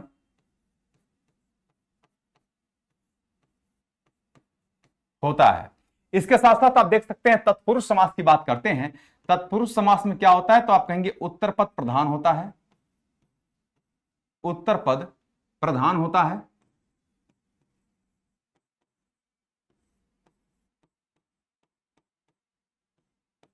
प्रधान होता है, तथा पूर्व, तथा तथा दोनों पदों के बीच, दोनों पदों के बीच दोनों पदों के बीच विभक्तियों का लोप हो जाता है। विभक्तियों का लोप हो जाता है। लोप हो जाता है। क्लियर है? इसके साथ साथ जब बहुब्रीहि समास की बात करेंगे तो बहुब्रीहि समास में 2-3 पॉइंट इंपॉर्टेंट है। एक तो होता है दोनों पद अप्रधान होते हैं। दोनों पद अप्रधान, या इस प्रकार से कहेंगे, या कोई पद प्रधान नहीं होता। कोई पद प्रधान नहीं होता। प्रधान नहीं होता। या तीसरा पॉइंट हम लोग कहेंगे कोई अन्य पद प्रधान होता है। या हम तीसरा पॉइंट कहेंगे कोई अन्य पद प्रधान होता है। कोई अन्य मत लिखिए भाई, अन्य पद प्रधान होता है। अन्य पद प्रधान होता है। प्रधान होता है। ठीक है, आगे बढ़ेंगे हम लोग। Next question, question number 74। निम्नलिखित में से कौन सा पद बहुब्रीहि समास का उदाहरण है? आप देख सकते हैं, कार्य मुरारी। ये मुरारी ही होगा क्योंकि मुर के अरि हैं जो, इसका समास विग्रह होगा मुर। मुर एक राक्षस है। मुर के अरि हैं जो, अरि हैं जो, हैं जो, अर्थात अर्थात कृष्ण की बात हो रही है। किसकी बात हो रही है? कृष्ण की बात हो रही है। इसलिए मुर के अरि हैं जो तीसरा पद प्रधान हो गया है। मुरारी में ही आपके बहुब्रीहि समास का विकल्प हो सकता है। आजन्म की बात करते हैं तो जन्म से पहले आ उपसर्ग का प्रयोग किया गया है, इसलिए यहां पर क्या हो जाएगा? आपका अव्ययी भाव समास हो जाएगा। प्यारे साथियों, ये हो जाएगा अव्ययी भाव समास। अव्ययी भाव समास होगा। इसके बाद नील गगन की बात करेंगे। नील गगन, नीला है जो गगन, ये क्या हो जाएगा? नीला है जो गगन। नीला है जो गगन। नीला है जो गगन। अब नीला है जो गगन, यहां पर है जो आ गया है, इसका मतलब है कि यहां पर कर्मधारय समास होगा। कौन सा समास? तो आप कहेंगे साथियों कि यहां पर कर्मधारय समास हो जाएगा। कर्मधारय समास की हम लोग बात कर रहे हैं, और इस कर्मधारय समास के बाद जब हम लोग देखते हैं त्रिभुवन, तो त्रि आ गया है, इसका मतलब त्रिभुवन में क्या हो जाएगा? द्विगु समास की बात की जा रही है। द्विगु समास की यहां पर बात की जा रही है। प्रश्न का जो सही आंसर होगा वो ए हो जाएगा, Murari. Next question, question number 75। नीचे दिए गए सभी पदों में समास के नाम किस विकल्प में क्रमशः दिए गए हैं? राह खर्च, ठीक है, राह खर्च। इसके बाद व्यर्थ, आप यहां से भी पकड़ सकते हैं। देखिए, व्यर्थ में होता है वी योग अर्थ। पहले इसको समझिए, वी योग अर्थ। अर्थ आपका मूल शब्द है, वी उपसर्ग का प्रयोग किया गया है। उपसर्ग का प्रयोग का मतलब है दूसरे नंबर पर अव्ययी भाव होगा। दूसरे नंबर पर अव्ययी भाव इसमें नहीं है, गलत। इसमें नहीं है, गलत। सिर्फ दो में है, इसमें है और इसमें दिया हुआ है। ठीक है, दो में आपको देखने को मिल गया है। इसके साथ साथ गोला बारूद, गोला और बारूद की बात की गई है। इसका मतलब है कि यहां पर द्वंद्व हो जाएगा। द्वंद्व यहां पर भी नहीं है। ये दो था ना आपका, एक ये एक ये। तो अब देखिए, जब दो की बात करते हैं, इसकी बात और इसकी बात करते हैं, तो द्वंद्व यहां पर नहीं है, इसलिए ये भी गलत है। प्रश्न का सही आंसर आपका डी हो जाएगा। आप देख भी कर सकते हैं, राह खर्च है ना, तो राह का खर्च है ना। इसके बाद वी धन अर्थ, उपसर्ग लगा हुआ है वी, अव्ययी भाव। द्वंद्व और छुट भैया, छोटे हैं जो भैया, यानी कर्मधारय समास। Question number 76। नीलोत्पल शब्द में समास कौन सा होगा? नीलोत्पल का समास विग्रह होता है नील है जो उत्पल, है जो उत्पल, उत्पल कमल। ठीक है, तो यहां पर कर्मधारय समास की बात करेंगे। प्रश्न का सही आंसर कर्मधारय समास हो जाएगा। Next question, question number 77। करें निम्नलिखित में से कौन सा शब्द द्वंद्व समास का उदाहरण नहीं है? आपको छांटना है, सही विकल्प का चयन करना है। करें हरिशंकर, ये करे द्वंद्व समास। हरि और शंकर हो जाएगा, ये क्या हो जाएगा? हरि और शंकर हो जाएगा, ये द्वंद्व समास हो जाएगा। शंकर, द्वंद्व समास की बात करेंगे। धन धान्य, दिन दिन और घर बार, धन धान्य में भी होता है, घर और बाहर इसमें भी हो जाएगा, लेकिन दिन यहां पर दिन दिन में नहीं होगा। दिन दिन जब एक ही शब्दों की पुनरावृत्ति होती है, एक ही शब्दों की पुनरावृत्ति में अव्ययी भाव समास होता है, अव्ययी भाव समास यहां पर हो जाता है। आप लिख लेंगे एक ही शब्दों की पुनरावृत्ति हो रही है, लिखेंगे एक ही शब्दों की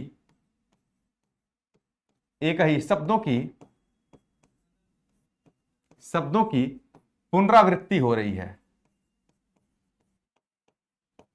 पुनरावृत्ति हो रही है। तो कभी भी एक ही शब्दों की जब पुनरावृत्ति होती है तो वहां भी आपके अव्ययीभाव समास होते हैं। क्वेश्चन नंबर हम लोग 78 की बात करेंगे। धनुर्वाण किस तरह का समास है? धनुर्वाण, तो धनुर और वाण ये दो है आपका, इसका मतलब है कि द्वंद्व समास का यह उदाहरण होगा। प्रश्न का सही आंसर क्या हो जाएगा आपका? डी आंसर आपके करेक्ट हो जाएंगे। इसके साथ साथ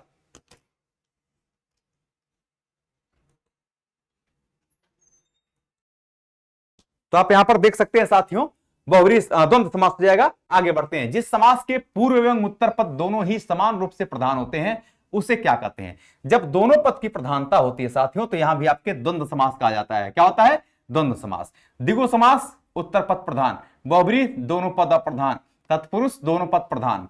लेकिन द्विगु और तत्पुरुष में एक अंतर यह होगा कि इसमें दोनों पदों के बीच जो है विभक्तियां जो होती हैं इसका लोप हो जाता है। और द्विगु में पूर्व पद क्या होता है? संख्यावाची विशेषण की भांति कार्य करता है। स्वसंधि कितने भेद होते हैं? स्वसंधि के कुल मिलाकर 5 भेद होते हैं ना, पांच भेद। एक होता है, पहला कौन सा भेद होगा भाई? पहला भेद होता है आपका दीर्घ संधि। क्या होता है? तो आप कहेंगे दीर्घ संधि होता है। दूसरा जो संधि होता है इसका नाम है, दूसरा होता है आपका गुण संधि, गुण संधि। तीसरी जो संधि होती है इसका नाम है वृद्धि संधि, वृद्धि संधि। ठीक है। चौथी जो संधि होती है वृद्धि के बाद ये होती है यण संधि, यण संधि। और पांचवी जो संधि होती है इसका नाम है अयाद संधि, अयाद संधि। ये 5 संधियां होती हैं। प्रश्न का सही आंसर ए हो जाएगा। कार्य नीचे दिए गए शब्दों का सही संधि वाला विकल्प पहचानिए। कार्य मात्र योग आनंद बराबर क्या हो जाएगा? प्यारे साथियों, जब हम लोग मात्र योग आनंद की बात करते हैं, मात्र योग आनंद की बात करते हैं तो आप देख लेंगे कि मात्र योग आनंद बराबर क्या होता है। आप कहेंगे कि ये री है, ये क्या है? री है। इस री के साथ जो योग हो रहा है वो आ का हो रहा है। किसका हो रहा है? आ का योग हो रहा है। तो री के साथ कभी भी आ का जब योग होगा तो आप देख सकते हैं ये री का र बन जाता है। क्या बनता है? र, हलंत लग गया। ये इसके साथ जैसे ही आ जुड़ता है ये हो जाएगा आपका रा। ये क्या हो जाता है? आप ऐसे देखिए, ये र हो गया।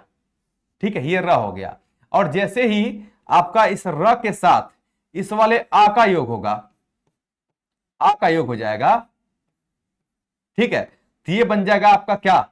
रा। इस प्रकार से बन जाएगा। अब समझिए बात को, मैं कहना क्या चाहता हूं। देखिए, ये री जैसे ही हटा ये त आधा हो गया, तो क्या हुआ भाई? आधा हो गया। आप बहुत ध्यान से देखते रहिएगा। ये हो गया मां और ये त और फिर र, ऐसे र हो गया ना। मात्रा, मात्रा नंद। साथियों ये अशुद्ध माना जाता है, इसलिए कि जब आधा त और र हो तो हम इस प्रकार से त्र ऐसे नहीं लिखते हैं, फिर त्र ऐसे लिखते हैं। ये पूरा त नहीं है, त आधा है, र पूरा है, लेकिन लिखने का प्रारूप यही होता है। और ये आ की मात्रा, मात्रानंद, तो हम लोग लिखते हैं इसको मात्रानंद। क्या बन जाता है? मात्रानंद।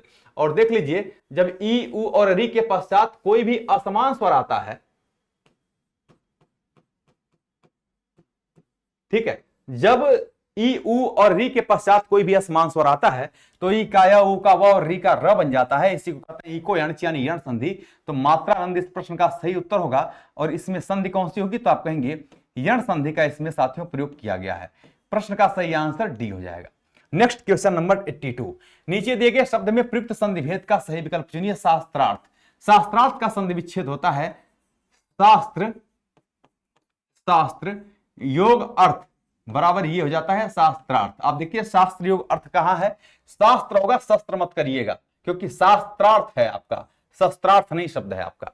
यहां पर अ के साथ अ वर्ण जुड़ रहा है। किसके साथ? अ के साथ अ, समान वर्ण जुड़ रहा है। ये समान वर्ण के जुड़ने से क्या बन गया है? आ बन गया है। इसका अर्थ है कि यहां पर जो संधि होगी, ये जो नियम है वो दीर्घ संधि का नियम होता है। किस संधि का नियम होता है साथियों? तो आप कहेंगे दीर्घ संधि का नियम यहां पर होता है। नेक्स्ट क्वेश्चन, क्वेश्चन नंबर 83, आपका कार्य दयानंद, इसका संधि विच्छेद क्या होगा? कार्य दयाधन नंद, गलत है। दया योग अंध, गलत है। दया योग अंत, गलत है। दया योग आनंद बराबर दयानंद होता है। यह आवर्ण और इसके साथ योग जो हो रहा है, इस वाले आ का योग हो रहा है, आ के साथ आ के योग से आ बन जाता है, इसलिए ये हो जाता है आपका दयानंद। ठीक है, यहां पर संधि कौन सी होगी? तो आप कहेंगे दीर्घ संधि होगा, अकह सवर्णीय दीर्घ, यानी दीर्घ संधि यहां पर हो जाएगा। आगे बढ़ते हैं, क्वेश्चन नंबर 84, यह कार्य योगीश्वर का संधि विच्छेद क्या होगा? प्यारे साथियों, योगीश्वर की बात करते हैं, देख लीजिए, हम जब बात योगीश्वर की करते हैं साथियों, तो योगीश्वर का संधि विच्छेद होता है योगी, योगी जोड़ ईश्वर, योगी जोड़ ईश्वर बराबर होता है योगीश्वर। आप देख सकते हैं यहां पर ई है, बड़ी ई, और इसके साथ बड़ी ई का योग हो रहा है, ई के साथ ई के योग से आपका ई बन जाता है। इसका मतलब है कि दीर्घ संधि हो जाएगा। योगी धन ईश्वर कहां दिया हुआ है प्रश्न में? सही आंसर आपके सी दिया हुआ है, प्रश्न का सही आंसर आपका सी हो जाएगा।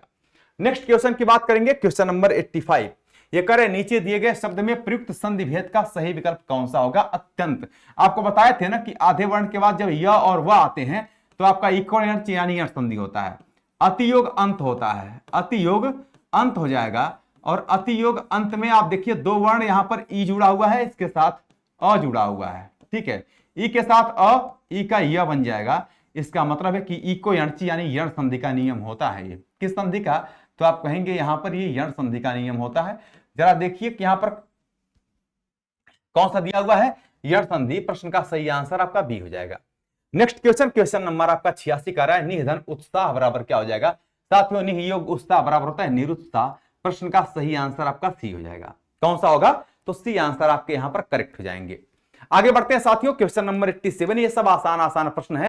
कह रहे विपद जाल का संधि विच्छेद क्या होगा? विपद जाल, ये बोल रहा है विपद जाल का संधि विच्छेद क्या हो जाएगा? आप देख सकते हैं विपद जाल का होता है विपत योग जाल, विपत योग जाल। त के बाद जब कभी भी ज वर्ण आता है, ज आता है, तो त का परिवर्तन भी ज में हो जाता है, इसलिए होता है आपका विपद जाल। अगर संधि पूछी जाए कौन सा संधि होगा, तो संधि आपकी व्यंजन संधि हो जाएगी। कौन सी संधि होगी साथियों? तो आप कहेंगे यहां पर व्यंजन संधि हो जाएगा। ठीक है, आगे बढ़ेंगे। नेक्स्ट क्वेश्चन आप देख सकते हैं 88 नंबर क्वेश्चन का रहा है कि संवाद का संधि विच्छेद क्या होगा? संवाद का संधि विच्छेद साथियों क्या होता है? कह रहे समयोगवाद होगा या समयोग? नहीं, समयोगवाद बराबर संवाद होता है। म के बाद जब य र लव आते हैं तो म अनुस्वार में बदल जाता है, ये हो जाता है आपका संवाद। क्या हो जाता है? संवाद। क्वेश्चन नंबर 89, स्वर संधि के कितने भेद हैं? प्यारे साथियों, हमने बताया है कि जो स्वर संधि होता है इसके कुल मिलाकर के 5 भेद होते हैं। कितने भेद होते हैं? तो आप कहेंगे 5 भेद होते हैं। अच्छा, एक क्वेश्चन यहां पर गलत तो हमने नहीं बताया भाई, यहां पर गलत तो नहीं बताया था। 1 मिनट रुक जाना जरा, यहां भी स्वर संधि ही दिया था। ठीक है, कोई दिक्कत नहीं है, ये रिपीटेड क्वेश्चन आपका दिया हुआ है ना, कोई समस्या नहीं है। तो आप देख सकते हैं स्वर संधि के कितने भेद हैं? स्वर संधि के कुल मिलाकर के 5 भेद होते हैं। आगे बढ़ेंगे 90 नंबर क्वेश्चन, निम्नलिखित में से वृद्धि संधि का उदाहरण कौन सा नहीं है? देखिए, वृद्धि संधि का उदाहरण वह नहीं होगा जिस पर 2 मात्रा नहीं, मतलब ऐसे नहीं लगा होगा, ऐसे ऐ नहीं लगा होगा। देखिए 2 मात्रा ये तो है, 2 यहां पर लगा है, ये भी है, 2 यहां पर लगा है, ये भी है, सब है। पवित्र आपका जो होता है ये वृद्धि संधि का उदाहरण नहीं है। बेसिकली जब पवित्र की बात करते हैं, पवित्र को थोड़ा सा समझ लीजिए, पवित्र की बात करते हैं तो पवित्र होता है पो योग इत्र। क्या होता है? पो योग इत्र होता है पवित्र। आप देख सकते हैं यहां पर ओ आ गया है, ओ के साथ आपका योग ई का हुआ है, ओ के साथ ई का योग, ओ का अ बन जाता है, अ बन जाता है। ठीक है, इसका मतलब है कि ये जो नियम है साथियों, यह अयाद संधि का नियम होता है। किस संधि का? अयाद संधि का ये नियम होता है। तो प्रश्न का जो सही उत्तर होगा वह बी हो जाएगा। बाकी में वृद्धि संधि का प्रयोग किया गया है। क्वेश्चन नंबर 91, अत्याचार में कौन सी संधि है? देखिए, त के बाद य और वह आता है तो हम कहते हैं कि यण संधि होता है। जैसे अत्याचार की जब साथियों बात करते हैं, अत्याचार है ना, ये होता है अतियोग आचार। ये क्या होता है? तो आप कहेंगे अतियोग आचार बराबर होता है अत्याचार, अतियोग आचार बराबर अत्याचार होता है। ठीक है, यह ई के साथ आ का योग हो गया है, ई के साथ आ का योग होने का मतलब है कि ई का य बन जाएगा। ई का य बनने का मतलब होता है कि ये आ जुड़ेगा या बनेगा, ई का य बनना, ई को यंट यानी यंट संधि हो जाएगा। नेक्स्ट क्वेश्चन, क्वेश्चन नंबर 92, कह रहा है गायन का संधि विच्छेद क्या होगा। देखिए गायन की बात करते हैं तो ये आपका शब्द है गायन। क्या है? गायन। जब कभी भी आय आ जाए, आय आय आता है तो ए का अय होता है, आय आता है तो आय अय का होता है, और अय का आय होना यानी अयाद संधि में होता है, तुरंत आपको याद होना चाहिए। तो आय आया ना, गाय, देखिए गायन यानी गाय, इसका मतलब है कि ये हो जाएगा गय योग अन। क्या हो जाएगा? गय योग अन बराबर होता है गायन। ये आपका अय है, अय, इस अय के साथ, इस अय के साथ योग अ का हो रहा है, तो अय जो है वो अय है ना, इस अय में बदल जाता है, अय का आय हो जाता है भाई, अय का क्या होता है? आय हो जाता है, तो गायन बन जाएगा। आप देख सकते हैं गय योग अन ऑप्शन नंबर डी में दिया हुआ है। क्वेश्चन नंबर 93, नवैश्वर्य का संधि विच्छेद क्या होगा। तो नवयोग ऐश्वर्य कहां दिया हुआ है? नवयोग ऐश्वर्य ऑप्शन नंबर ए में दिया हुआ है। पूछा जाए कि आपको कौन सी संधि होगी, तो अ के बाद ए, मतलब यहां पर देखिए दो मात्रा है ना, आप कहेंगे सर इसमें वृद्धि संधि हो जाएगी। कौन सी होगी? तो वृद्धि संधि इसमें हो जाएगी। नेक्स्ट क्वेश्चन, क्वेश्चन नंबर 94, दुहयोग राज का संधि विच्छेद क्या होगा। दुहयोग राज बराबर होता है दुराज, कहीं दिया है क्या? और दुराज में यही होगा आपका, दुहयोग राज बराबर,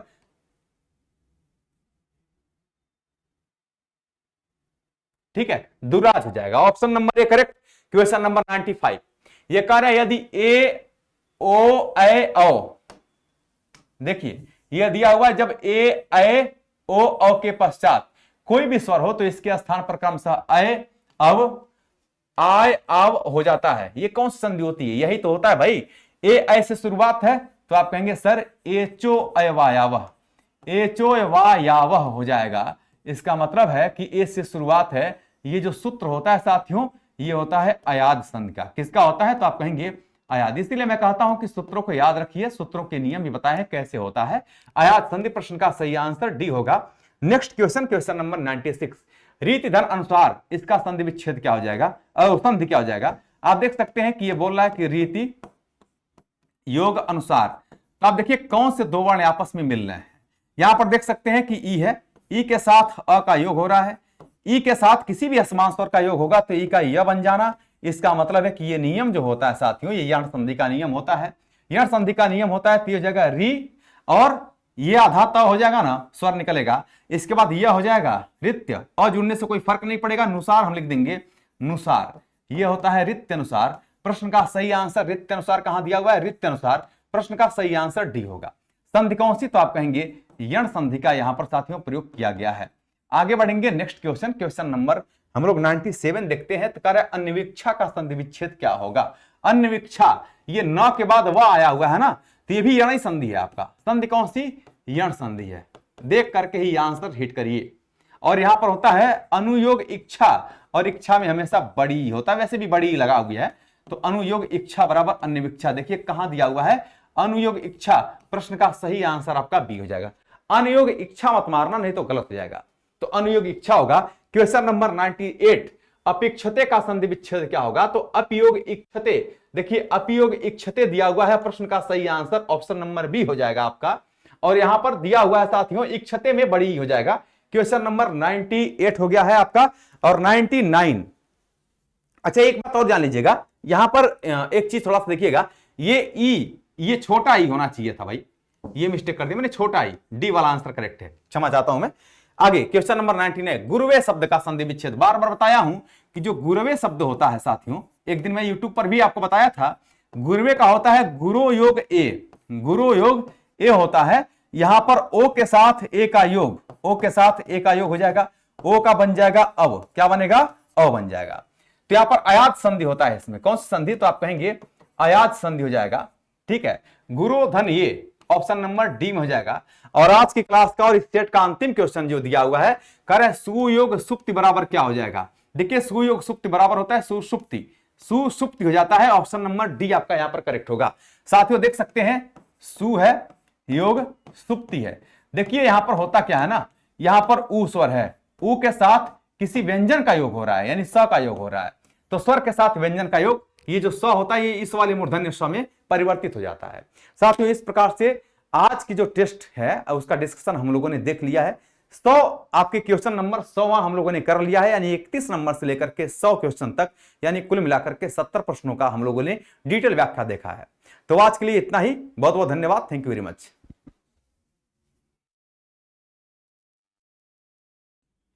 साथियों, आप देख सकते हैं यहां पर कि जो हमारे ऑफलाइन सेंटर है टेस्ट सीरीज के, वो कहां कहां चलता है। पटना राजीव नगर सेंटर है आपका, आप देख सकते हैं इसको। इसके बाद पटना दिनकर गोलंबर सेंटर है, बोरिंग रोड सेंटर है। इसके बाद आपका एनआईटी मोड़ पटना सेंटर है, पटना मुसल्लपुर हाट सेंटर है। इसके बाद आरा सेंटर है, गया जी सेंटर है आपका, बिहार शरीफ सेंटर है। मतलब ये जितने भी सेंटर हैं वो सब दिए हुए हैं, आप यहां पर देख सकते हैं। जो लोग यहां से संबंधित हैं वो लोग यहीं पर एडीओ के लिए हमारे टेस्ट सीरीज को आप लोग परचेज कर सकते हैं। आप इसको फी देख सकते हैं। ऑफलाइन में इसकी फी 899 रुपए है और ऑनलाइन फीस की मात्र 399 रुपए रखी गई है। तो आज के लिए इतना ही, बहुत बहुत धन्यवाद, थैंक यू वेरी मच।